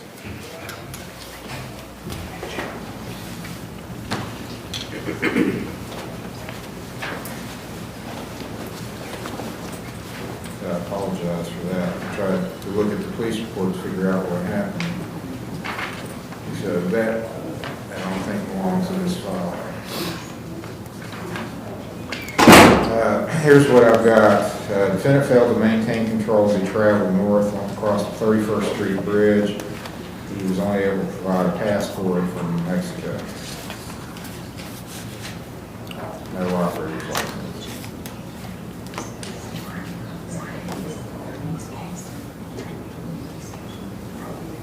Okay, I went ahead and sentenced you on the failure to control, but not on the no driver's license. Do you not have a driver's license in Mexico either? I have in Mexico, I lose my driver license. he lost his wallet with money and everything in it. It got stolen, so he don't have them.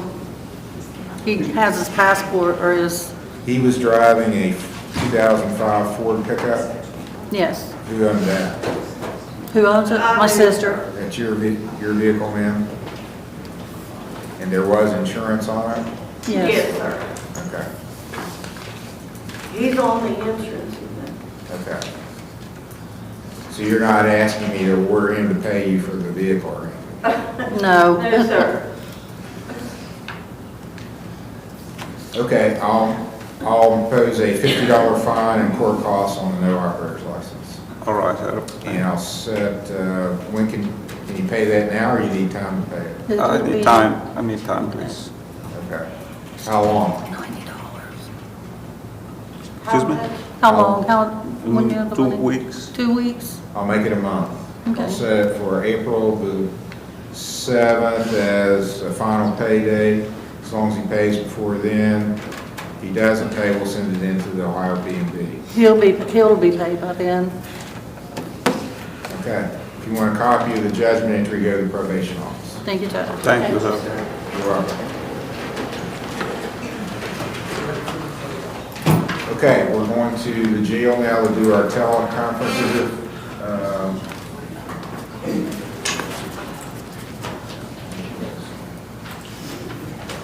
Did we get anything from OVP on Alicia Sowards? I did. Okay, let's do her first before we get here. This is Mr. Thompson's case.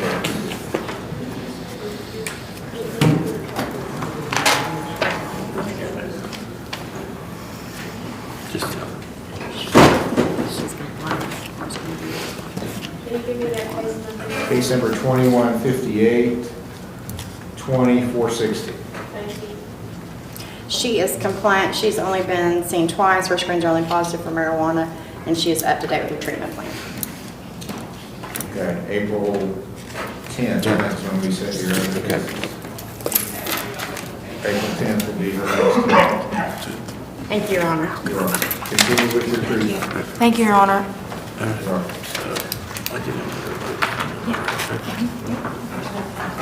State of Ohio versus Eric Chapa, case number CRA 23-132 and TRC 23-220 A, B, and C.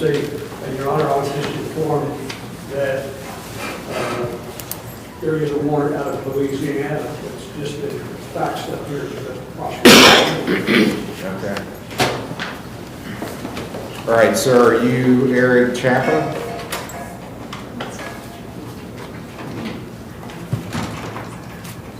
Okay. I'm not getting any. Can you hear me? I can. Can you hear me now? I can. Yes, sir. Could you hear me, sir? Yes, I can. Okay. I'm Judge Capper at the Lawrence County Municipal Court, and that's where your case is being arraigned today. You've got a couple charges, new charges here. Possession of cocaine is the most serious one. Case number 23-132. Before I tell you about your charge, I want to tell you your rights. You don't have to say anything. You have a right to remain silent under the U.S. Constitution. You have a right to have an attorney, to have one appointed if you can't afford one. You have a right to bail and to make the state of Ohio prove any charges they have against you beyond a reasonable doubt. You understand those rights? Yes, sir. The possession of cocaine charge is a felony of the 5th degree. It's alleged this happened in Union Township in Lawrence County on March 4th, 2023, that you were knowingly in possession of cocaine. That's a felony 5, maximum penalty is 1 year in jail, $2,500 fine. 23-220 is some traffic charges. The A case alleges March 4th of 2023 at 3:23 a.m. you were driving a vehicle while you were under the influence of either alcohol, drugs, or a combination of substances. That's a first-degree misdemeanor, maximum penalty, and it's alleged to be a second offense, that you had a prior conviction in 2018. I know I have my attorney who told me this was taken care of, but I know that I'm hard to get home and I thought it would be. Okay, well, the state's alleging that you've got a prior conviction, so That, under Ohio law, increases the penalty to 6 months in jail, $1,625 fine, and a 5-year license suspension. The minimum penalty on a second is 10 days in jail, $525 fine, 1-year license suspension, and impoundment of the vehicle if it was titled to you. And states alleging that it was titled to someone else, Samantha Gonzalez. So no impoundment. The impoundment part doesn't apply since it wasn't your vehicle. And states also alleging that you refused to take tests. You're charged with driving without a driver's license. That's a unclassified misdemeanor. Maximum penalty is 500 hours of community service and a $1,000 fine. Also charged with driving out of your lane. That's a minor misdemeanor. Maximum penalty is $150 fine. So, those are all the charges, sir. Do you understand these charges? Do you have the money to hire a lawyer? I don't want to get a lawyer. Yes, if you qualify. Do you have a job? Yes, sir. What do you do? I work in construction. Are you paid by the hour? Yes, sir. How much per hour? 25 an hour. How many hours a week do you work? We work 71 week and 70.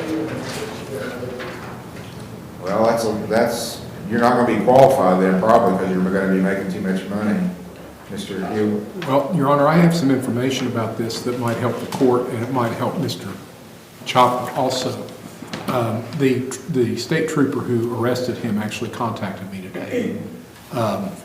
And it had to do with the fact that we added the possession of cocaine charge, and he described to me some of the circumstances. And he also believes that there is a holder out of Louisiana for Mr. Chopper. Yes, that's true, Your Honor.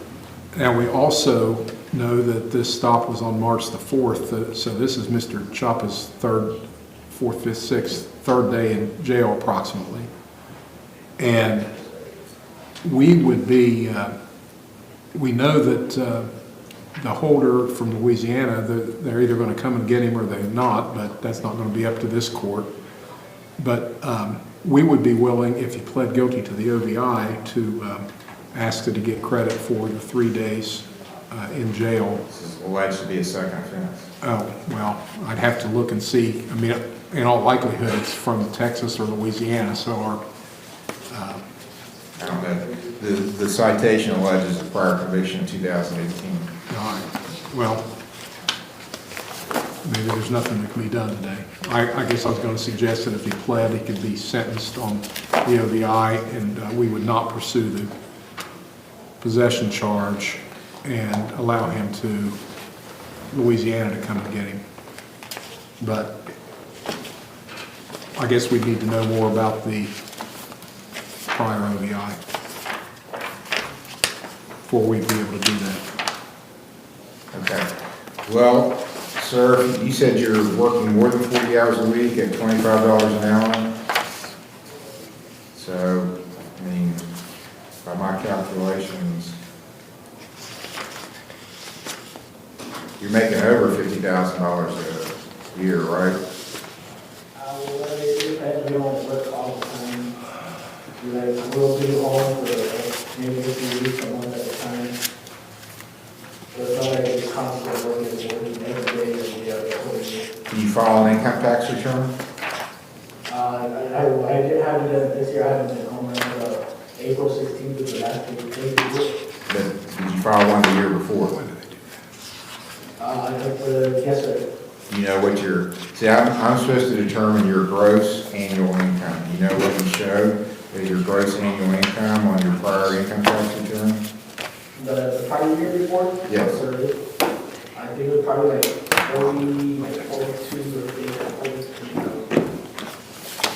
Do you have children? Yes, sir, 4. Okay.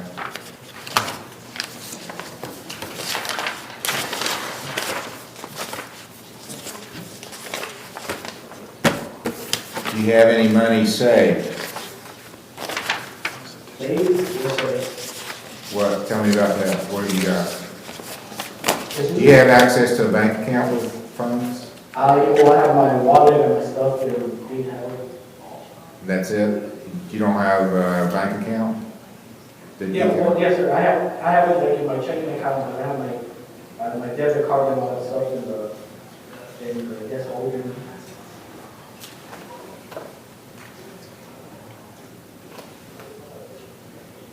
What do you think is the balance in your checking account? Right now, probably maybe like $1,600 maybe. Okay, with, you can make $57,000 a year with 4 children. So I'm going to go ahead and appoint counsel for you. Mr. Morford, I'll appoint you.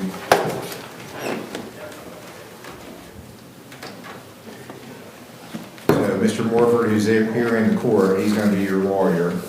Here's the thing, I don't have any paperwork on it, but the state of Ohio is telling me that they believe there's a warrant for your arrest out of Louisiana that we'll have to deal with too.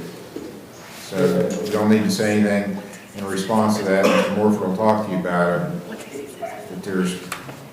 there's a holder in effect, as I understand it, would, even if I set a bond for you, which I will do, is going to keep you in jail, at least currently, until that's dealt with. Okay, so apparently we do have the paperwork, and they're working on processing that so we can do the arraignment on the extradition matter. Also, I'll point you on that as well. We'll recall that then, Judge. Your Honor, we have all the paperwork. Okay, I've got it now, so we can go ahead and do it. State of Ohio versus Eric Chapman, CRA 23-136. All right, I just got the paperwork that I was talking about, Mr. Chapo, concerning the warrant from Louisiana.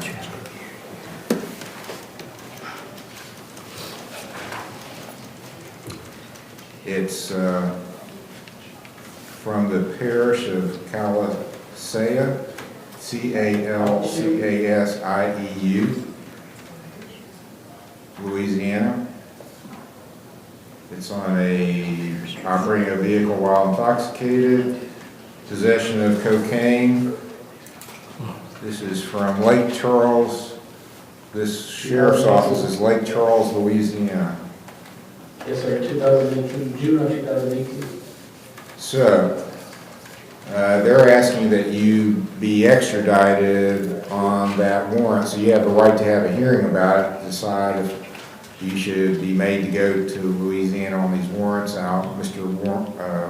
Morford's going to represent you on that too. So, what's the state's position on bond? Now, Louisiana court's asking for no bond, but what's the state's position on bond? $5,000 cash or surety bond, Your Honor. I'm going to set your bond at $5,000 cash or surety. That'll cover everything. Do you think you can post bond? I would have to, yes, sir, I can. Okay.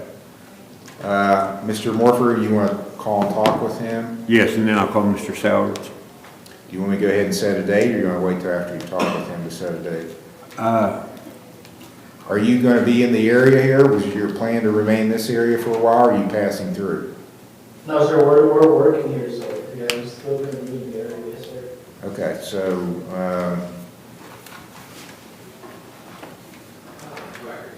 and he came into custody on, well, I guess we need to know if he's going to be out on the time frame. I can set it for next Monday, the 13th. That gets us to 10 days. I think he's been in since the 3rd.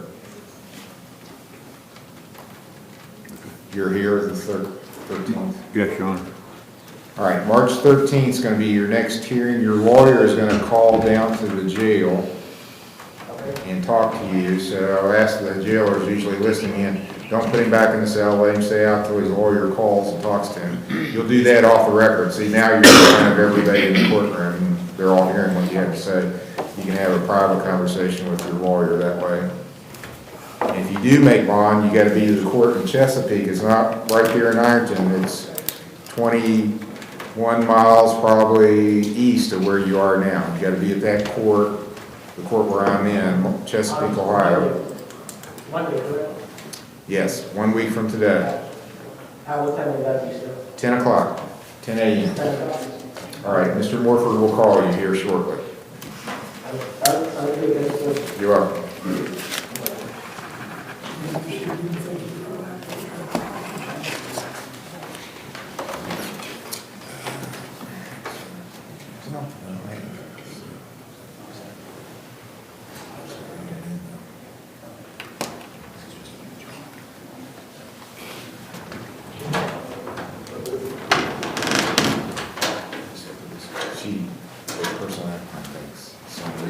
Somebody at ProAct last night to do a report,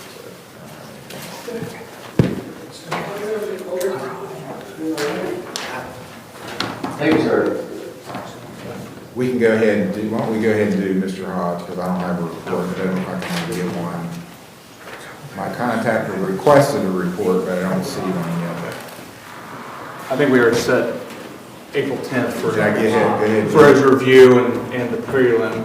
Okay, And he's we'll still keep that day, April the 10th. Okay, and I've already talked to Mr. Major. He's going to meet with him as soon as we find out if there's a report or not. So. Okay. Hopefully I will have a report before then, but I don't have one today, and I don't know if I'll get one today. Okay, April 10th is going to be your next hearing, continue with your counsel. All right.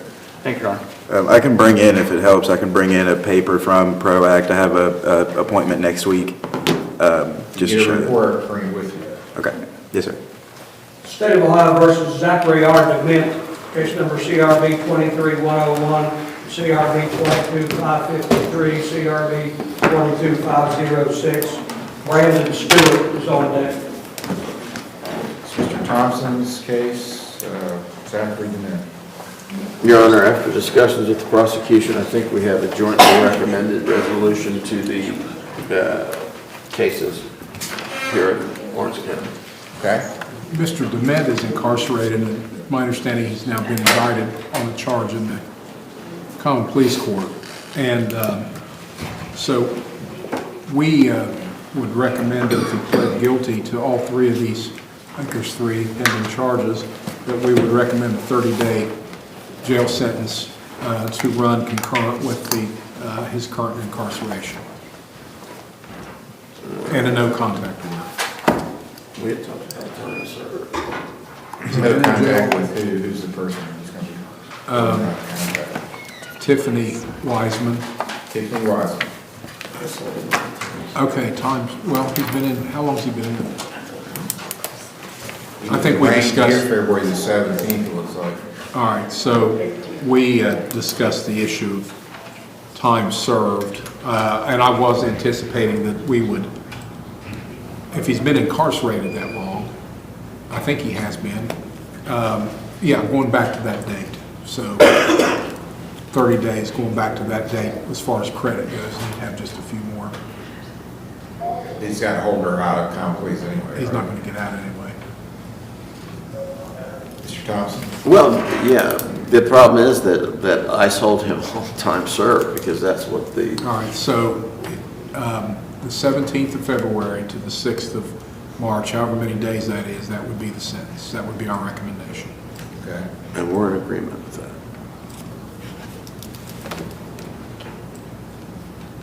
17 days.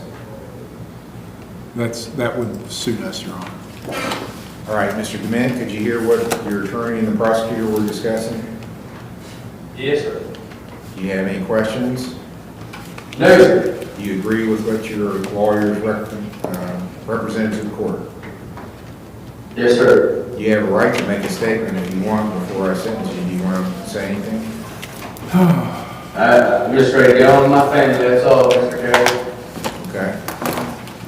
Let's start with 22506. That's the first case number.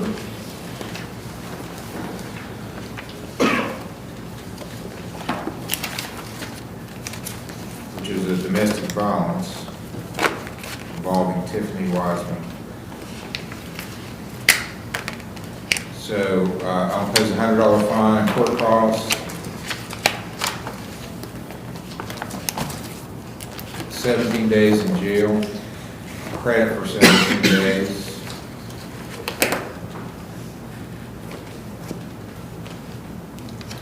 Was there any kind of order to stay away, or? Yeah, we want a no contact order. Okay, and were you not in contact with Tiffany Wiseman? You understand? Yes, sir. No contact with Tiffany Wiseman.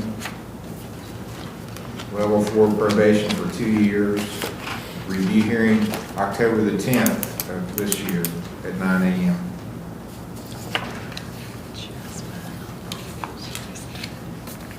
Level 4 probation. Yes.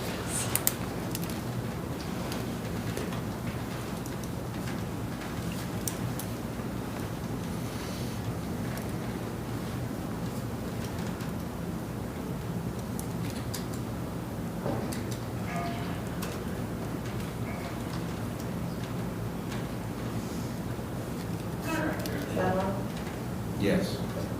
We'll go on to 553, 22-553.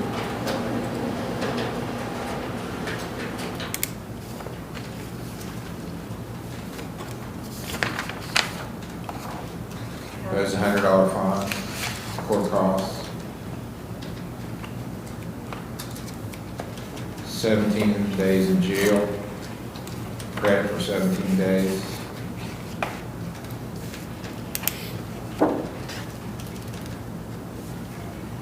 No contact with Tiffany Wiseman.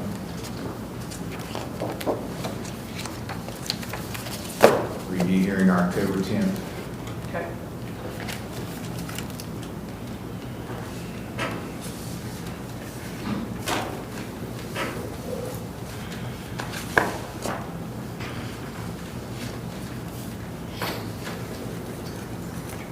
And the last one is 23-101.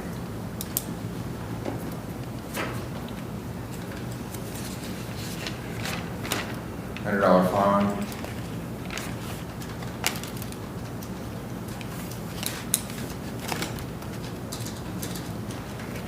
Costs. 17 days, credit for 17. No contact order with Tiffany Wiseman, 2 years level 4 probation. October 10th, review.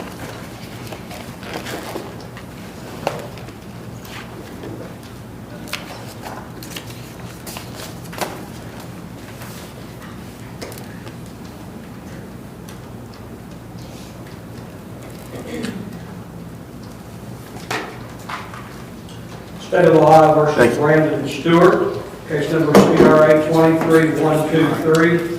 Cornell Rogers is on deck. This is Mr. Holt's case, preliminary hearing, Brandon Stewart.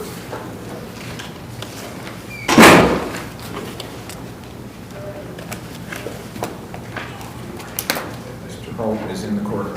Yes, Your Honor. I believe it's our intention, if the state would recommend an OR bond with a GPS monitoring, that Mr. Stewart would waive his preliminary hearing and proceed to the grand jury. That's correct, Your Your Honor. referral to a treatment facility.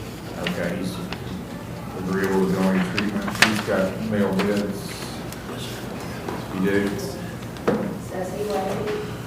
He's waiving his, Yes. he's going to go to Riverside Recovery. Can you pick him up today? Okay. He might be wanting to get an ankle monitor today. Well, that's true. Well, I don't want him released until he gets an ankle monitor, and that's beyond my control. We'll have to get adult probation to do that. So, it might happen today, it might not. All right, Mr. Stewart, could you hear what your lawyer represented to the court? No, I was really choppy. I couldn't hear it. Okay, what has been said is that you're agreeable to waiving a hearing here today, and your case will go on to the grand jury, but in return for your waiving, the state's agreeable to you being released to a treatment facility with an ankle monitor in place to start treatment. Is that true? That was true, yes, sir. Okay. Now, we'll try to get the ankle monitor on the day, maybe tomorrow before we can get an ankle monitor, I don't know. Because my court doesn't place those, the common pleas court places ankle monitors. Yes, sir.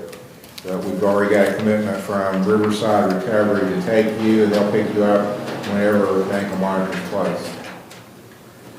That would be great. I appreciate that very much. Okay. And you understand in exchange for that, you were entitled to what's called a probable cause hearing. It's not the trial in your case. It's just a hearing for me to determine that if the state had enough evidence to hold you, probable cause to hold you for these charges, and you're agreeing to waive that hearing. Yes, sir. Okay, I'll accept your waiver. I'll place a $5,000 signature bond, so I'm going to let you sign yourself. You're guaranteeing your own appearance in court. Okay, yeah. And you're going to go to a facility where, they're going to tell you when you need to go to court, and your lawyer. So the main thing, and I want to make sure you understand this, because we've had a few people do this. If you leave the facility, that's bad. That's really bad. That's going to hurt your case. That's going to hurt your case in common pleas court if you leave the facility and don't continue in treatment. But if you leave the facility and cut the ankle monitor off, that's really, really bad.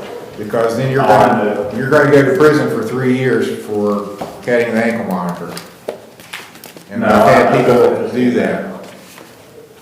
I feel, Kristen, I totally believe that I'm going to this council forward. I totally accept the responsibility for that. Okay, I just wanted to make sure you understood how serious it was and not to cut the ankle monitor, because that's like guaranteeing. Our common pleas is taking a really hard line on that. If people cut ankle monitors, and they treat it like you escaped from the jail, almost. So it's a guaranteed trip to prison. So don't do that. Yeah. No, I'm trying to do everything I can as far as I can. I don't get cut taken, so I want to do everything I can to try to look at and get them back. So. Okay. All right, your case is going on. You're going to get picked up here within the next day or so and go to treatment. Good luck. Take advantage of this opportunity. All right, thank you very much. You're welcome. State of Ohio versus Cornell Rogers, case number CRA 23126. Jared Williams is on deck.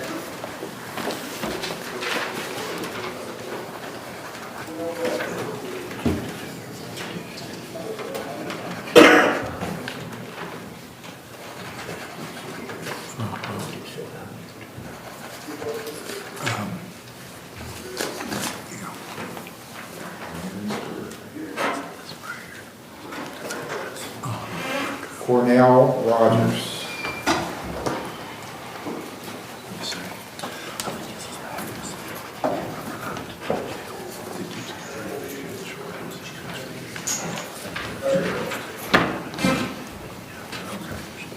This is Mr. Morford's case. That's fine. Yeah. All right, Mr. Rogers is appearing by teleconference. Can you hear me, Mr. Rogers? Yes, sir, I can. All right, your attorney, Mr. Morford, is here in the courtroom. Your Honor, Mr. Hill have agreed to waive his preliminary hearing in exchange for an OR bond, if you would approve that. The complaint, I know, gives a Washington, D.C. address. However, when it's booked, he gave a Huntington address. Did you hear your attorney, Mr. Rogers? Yes, sir, I do. Okay, and he's saying you agree to waive your right to a probable cause hearing in this court if the court will let you out on a signature bond and your promise to appear in common pleas court in Ironton when your hearing date is set. You understand that?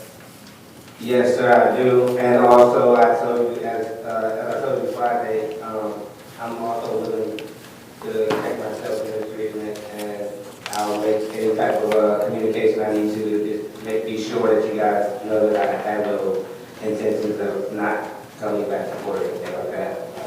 Have you been to treatment before? Yeah, like I told you Friday, sir, I was in OEC, but I left because of the COVID outbreak there. Okay, do you want to go back to OVP? I was gonna try to contact Jesse, the lady that I was speaking with there, and to see if they did have any open beds there. And, yeah, I would check myself back in with that, Yeah, that's fine with the court. You have a medical card, Yes, sir, I did. West Virginia? Well, they work something out with some type of grant that they had or something like that. Okay. Do you have a cell phone? Yes, sir. You have that information? I think, give me 1 second. Okay. Here it is. Well, here's the one of the important things is, if your case goes to the grand jury and you get indicted, Mr. Morford has to know, do they even notify you? He has to know how to get a hold of you. I have your cell phone, Judge. But will they notify you if he gets indicted? Yes, sir. Sometimes yes, sometimes if they indict him and send it to 1234 Kennedy Northwest Street, Washington DC, he's not gonna know to show up. He's gonna get arrested. My grandmother currently lives there, and Well, I understand. We're not blaming you. I just want to figure out how we can get notice to you if you get indicted. The only thing I don't have, My brother, I'm not sure if you guys know, I have a brother with a Huntington address. You know what his address is? 401 Adams Avenue. 401 Adams Avenue? What's the zip He works code? at 25701. What's your brother's He name? works at, You his sure? name is Isaiah Boykin. He works at Dutch Miller Car Dealership. Isaiah Boykin. Yes, sir. That sounds like an Ironton name. Sure does. Now, Your Honor, my assistant here says that she is pretty sure it's 25704. No, she corrected herself. It's 01, I believe, sir. Okay, all right. And whose address is that? Isaiah That's Boykin. Isaiah. Okay. Yes, sir, that's my little brother. Did he play linebacker at Ironton for the Tigers at one time? They had some Boykins on the team. They have a lot of Boykins. No, sir. Okay, He attended Marshall, though, graduated from Marshall University. all right. Well, it's really important that you keep track of this, because what can happen is you get out and you get this OR bond. If you don't show up when they want you to, they're gonna issue a warrant, and you're in West Virginia, you get arrested over there, you're gonna go to Western Regional Jail and sit for about 3 weeks while they process your case before you even get in front of a judge in Cabot County. I understand, sir. So you can avoid all that by showing up in court in Ironton when they ask you to, but you gotta know to show up. That's, Mr. Rogers, I will ask OBP to, I'll ask Mr. Hill to have summons delivered to you to OBP. Could we do that, Phil? Would that be, I don't know if they're allowed in OBP or not. I don't know if you get indicted by the time, they're only 30 days, how long does it take for, It depends on if they have dead space or not. That's why I said I They can usually contact do. Mr. Morford. You need to contact me every Monday. Yes, sir. And that way we'll have the docket for the following Wednesday and we'll know if you've been indicted, when to appear for. do you have access to a computer, Mr. Rogers? Yes, sir, I do. You can check it yourself if you go to check the clerk's website. It's probably the best way to do it. Check and see if there's been an indictment issued, and then figure out if there has been, you need to get to court. So contact Mr. Morford once a week and also check the indictment once. That's what I would do. Yes, sir. Because Judge Ballard told me about 50% of the people that get OR bonds don't show up when they're asked to, and then they wind up going to jail. So I think we could come up with a way to cut down on that, but we haven't figured out a way. Yes, sir. It used to not be a problem. It became a problem. Yes. What's his bond? Well, I haven't said it, have I? That was last. 10,000 signature bond. As long as you come to court, you don't have to post anything. Yes, sir. You understand that? Yes, sir, I do. Okay. Well, you'll get out as soon as the paperwork gets processed. I appreciate you, Your Honor's court. Thank you. You're welcome. Am I done here? You are. Okay. Okay, you guys have a blessed evening. State of Ohio versus Jared Williams, case number CRA 2391, and Eric Chappa is on deck. Thank you. Hello, Your Honor. Good afternoon. This is Mr. Holt's case. He's here, Mr. Williams, in the courtroom and is representing you.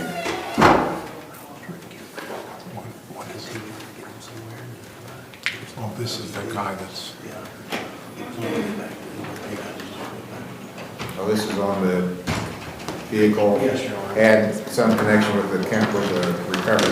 Yes, Your Honor. And I believe Mr. Williams was actually pulled over on his way to return to the So our intention, Your Honor, he actually was in contact with OVP, waiting for a bed open. He was down here at a rehab facility voluntarily. He lives in Washington Courthouse.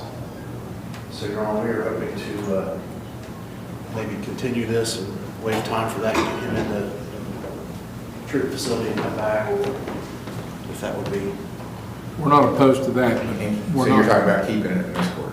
At Well, least initially, let Mr. Hill. we're not making any commitment on that at this point. At least but- initially, you'll keep it, and then you Yeah. may decide you want to take it later. And one of the things, I'm at a little bit of a disadvantage because our file is in Ironton.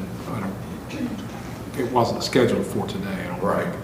So I do know that there was some concern among the victims as to the outcome of this. So we want to be able to keep our options open. We would waive time there, and we'll come back in a short period of time, a week or two. So you're agreeable for an OR and go to treatment without an ankle monitor? With an ankle monitor. With an ankle monitor, okay.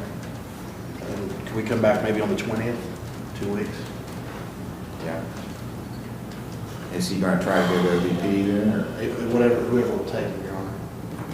Anywhere is fine with me. It doesn't matter to me. I just need to be in rehab, Your Honor. I was under the influence at the time. Let's stop speaking. Hey. Yes, Your Honor. That was your lawyer, wasn't it? He's just concerned about you putting on the record. Anything you say on the record is fair game for the prosecutor to use against you. What you tell him in private is protected. Yes, Your Honor. Privilege. No. Riverside? Okay. Okay, we got you and another guy both there at the jail. They're gonna go to Riverside as soon as we can get a ankle monitor on you. So I don't know if that'll happen today or not. We got Mr. Thompson here. He's pretty good at putting ankle monitors on. Might see I him. believe I'm in the same cell with the other person who's going to go to Riverside. I think it's right. Yeah. Well, as soon as you get the ankle monitor, you can go. I'm going to set your bond at 5,000 signature bond. And then come back. You'll go to Riverside for treatment. Take advantage, get good reports, do whatever they tell you to do, unless it's immoral or illegal, and I don't think they'll tell you to do that, but if they do, then you can refuse. Otherwise, you gotta do what they tell you. Okay, don't argue with them. Whatever I have to do to get my recovery and all that, I don't care. Okay, that's the right attitude to have. We'll see you March the 20th for a hearing at 10 o'clock. I will order an ankle monitor. Thank you, Your Honor. You're welcome.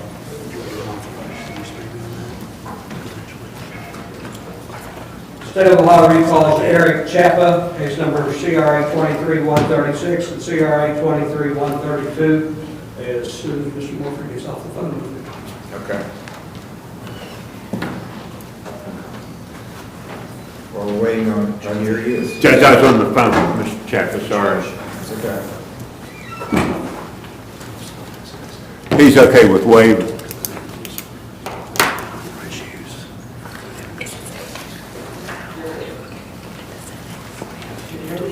Yes, I can.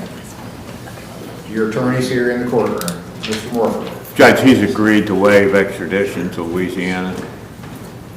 What about cases here? What? I've got more information. The OVI, it's probably not called OVI in Louisiana, but it is pending. There's no conviction, along with a felony drug possession charge. Sounds very similar to the circumstances here. So it would technically still be a first offense. We would be... So you're making your original offer again? Yes, and that way he can be done with his 3 days, and obviously there's still going to be a license suspension and a fine and things of that nature, but we would nolly the drug charge and not pursue it further if he pled to the OVI and whatever other traffic's involved in that. Mr. Moore? Mr. Chapa, did you hear Mr. Hield and his offer?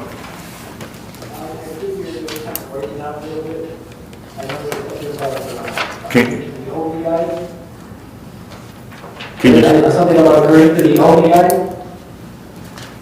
He's offering you to. Well, you stand right there, should be better. There's a microphone right above you. He's offered to plead to first offense OVI. Usually, the minimums on that, assuming no extenuating circumstances, are 3 days in jail, or 10 days in jail, excuse me, suspended to 3 days. Treated as a first, so it would be 3 days. Which he served, basically. I don't know if that comes down to the number of hours. Apparently, the one he has out of state is still pending. He's not been convicted, so this would still be a first offense. Okay. You would have served out your jail time requirement by the time you spent in jail on this holder from Louisiana or the OBI arrest, either one.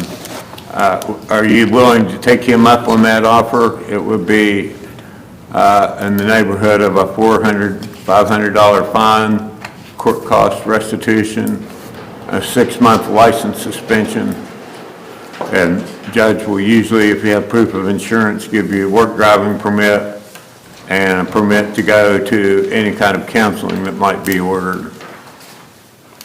Do you want to take him up on that offer? Will I still have to show up to court on Monday for the stuff in here, or how? No, and the main thing you need to understand is you're agreeing to waive extradition, so you're not going to be around here. You're only going to be here till Louisiana comes and gets you. Then they're going to come pick you up and take you back to Louisiana, and then you're in their hands and do whatever they want you to do down there.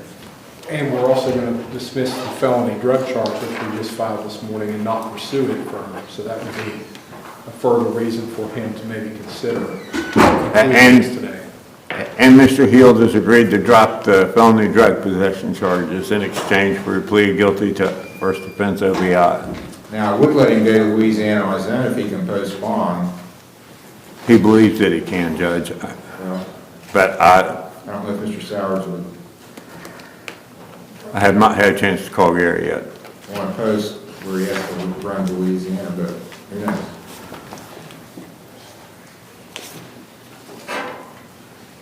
He usually wants some sort of local guarantor or Yes. something like that. Do you have somebody here that can sign as a guarantor for you if Mr. Sowers posts your bond, sir? And I can have somebody, what, go come sign? Co-sign, yes. Yes, sir. Okay. Are they solvent? Do they have money? Excuse me? Are they solvent? Do they have money? Yes, sir. Yes, we work together.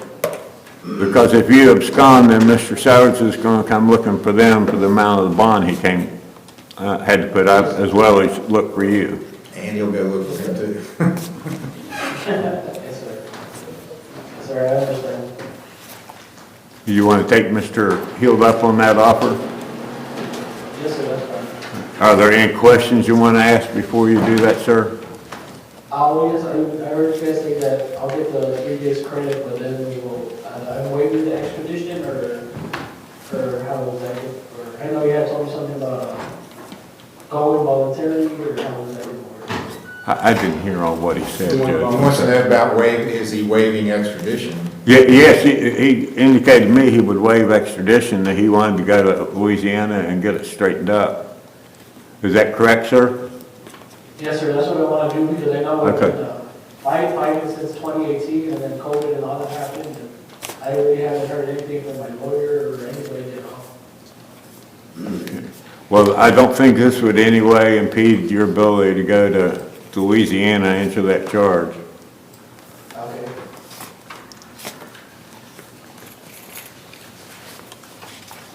We'll wait. All right, is there anything you want to tell me, Mr. Chapa, before I sentence you on the OBI and finalize your waiver of extradition? No, sir. Okay, on the OBI, that's case number 23220.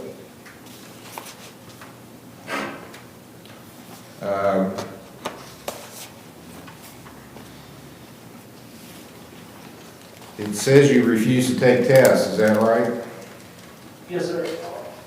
Okay, that's $1,000 fine, that's my policy. If you refuse, you get the max fine. So $1,000 fine. If you take court costs, 6-month license suspension starting March 4th. 30 hours community service. Jail days, we'll do 20 days in jail, suspend 17, credit for 3.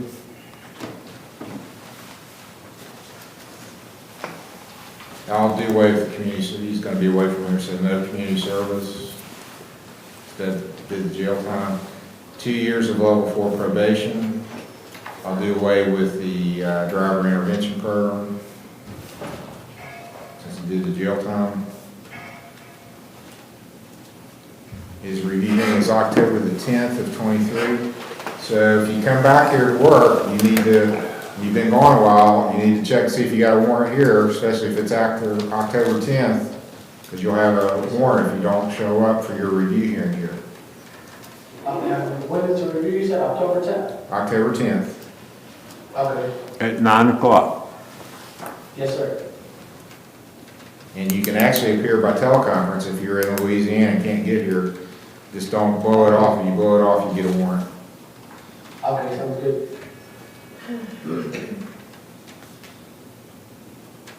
Okay. Then the next one, the B case is no driver's license.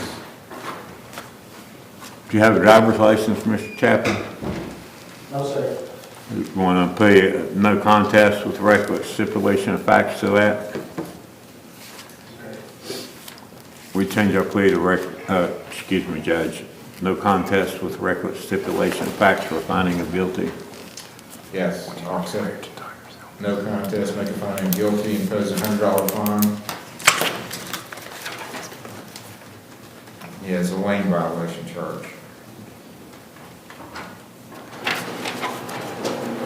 You want to plead no contest to the lane violation charge as well? Yes, sir. We'll change our plea to no contest. $10 fine on the lane violation. The 22-132, possession of cocaine is dismissed. That was the agreement with the state. Yes, Your Honor.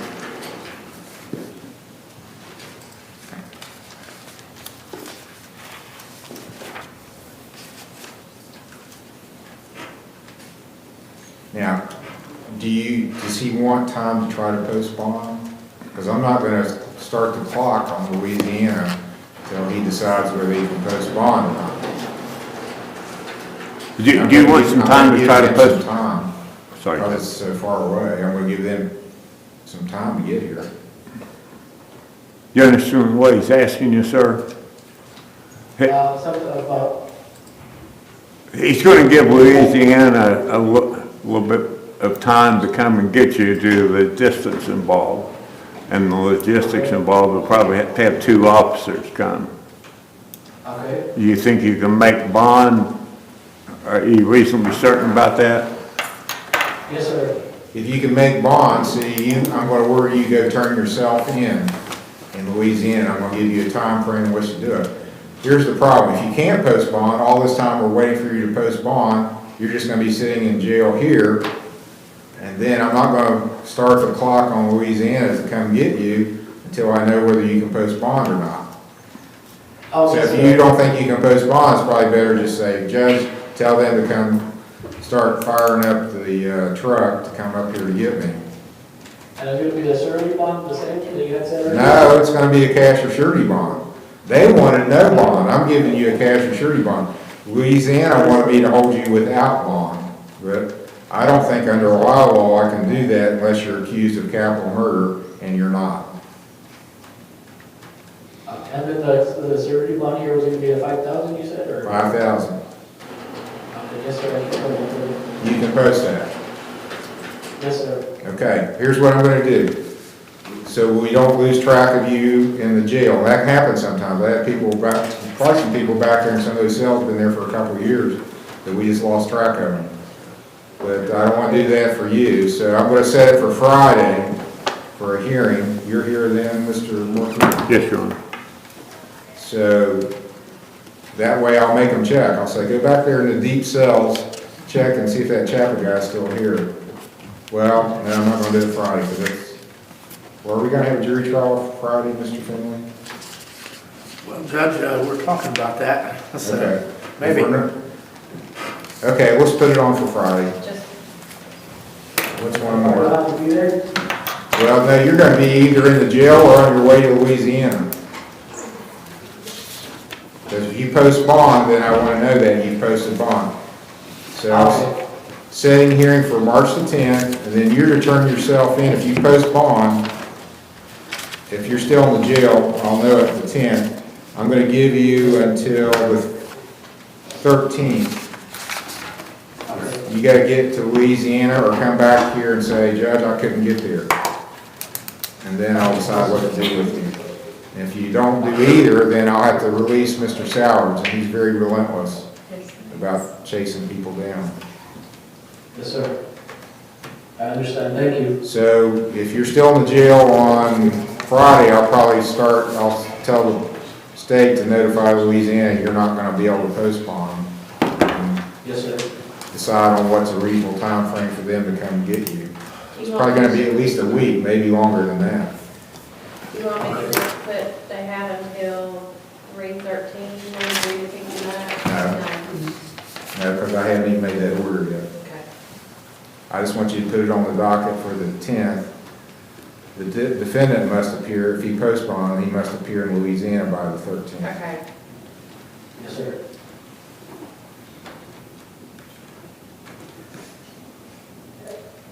And you want Mr. Sowards to come talk to you at the jail about your bond.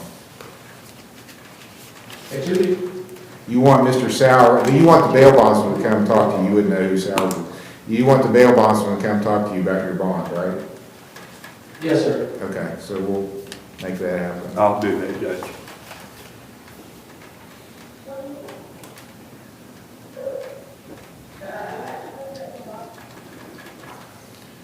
Okay, so I may or may not see you Friday. If you're still here in the jail, I'll see you Friday, just like this. I'm telling you. Yes, sir, thank you. Thank you, Your Honor. Okay, that finishes up at the jail.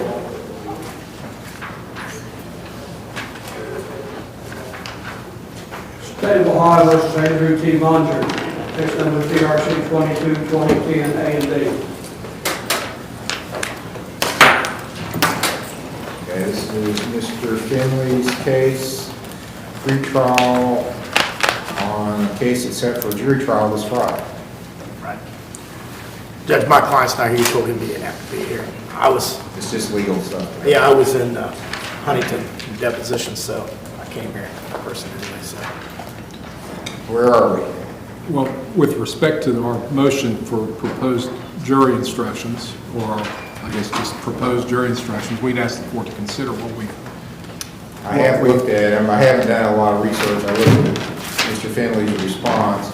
The one I would be most inclined to give is number one, but surely there's some case law out there on that. I'm going to take a look at that. You talk about the refusal of the chemical test.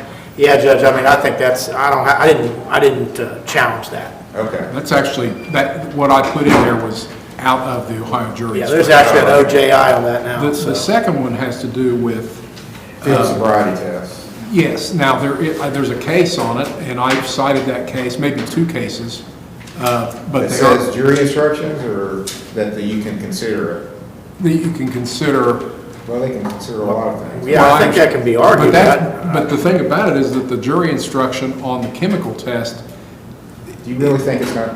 Their eyes start glazing over as soon as you start reading the jury instructions anyway. Well, if we're going to do it, we're going to try to do everything we can. Okay, I'll take a look at that. I'll take it under advisement. I'll just let you know where I am in case you wanted to do some more research on it.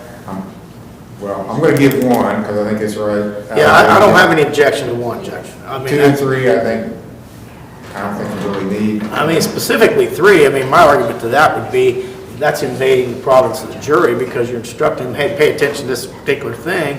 And that'd be like me asking you to, hey, have them pay attention to specifically that his speech wasn't slurred or that he wasn't stumbling. I mean, you know, that's, if we did that. So if I was gonna give one, I'd have to give one, you could draft one that says, please consider that his speech was not slurred. Now, that may or may not be evidence that he was under the influence, so.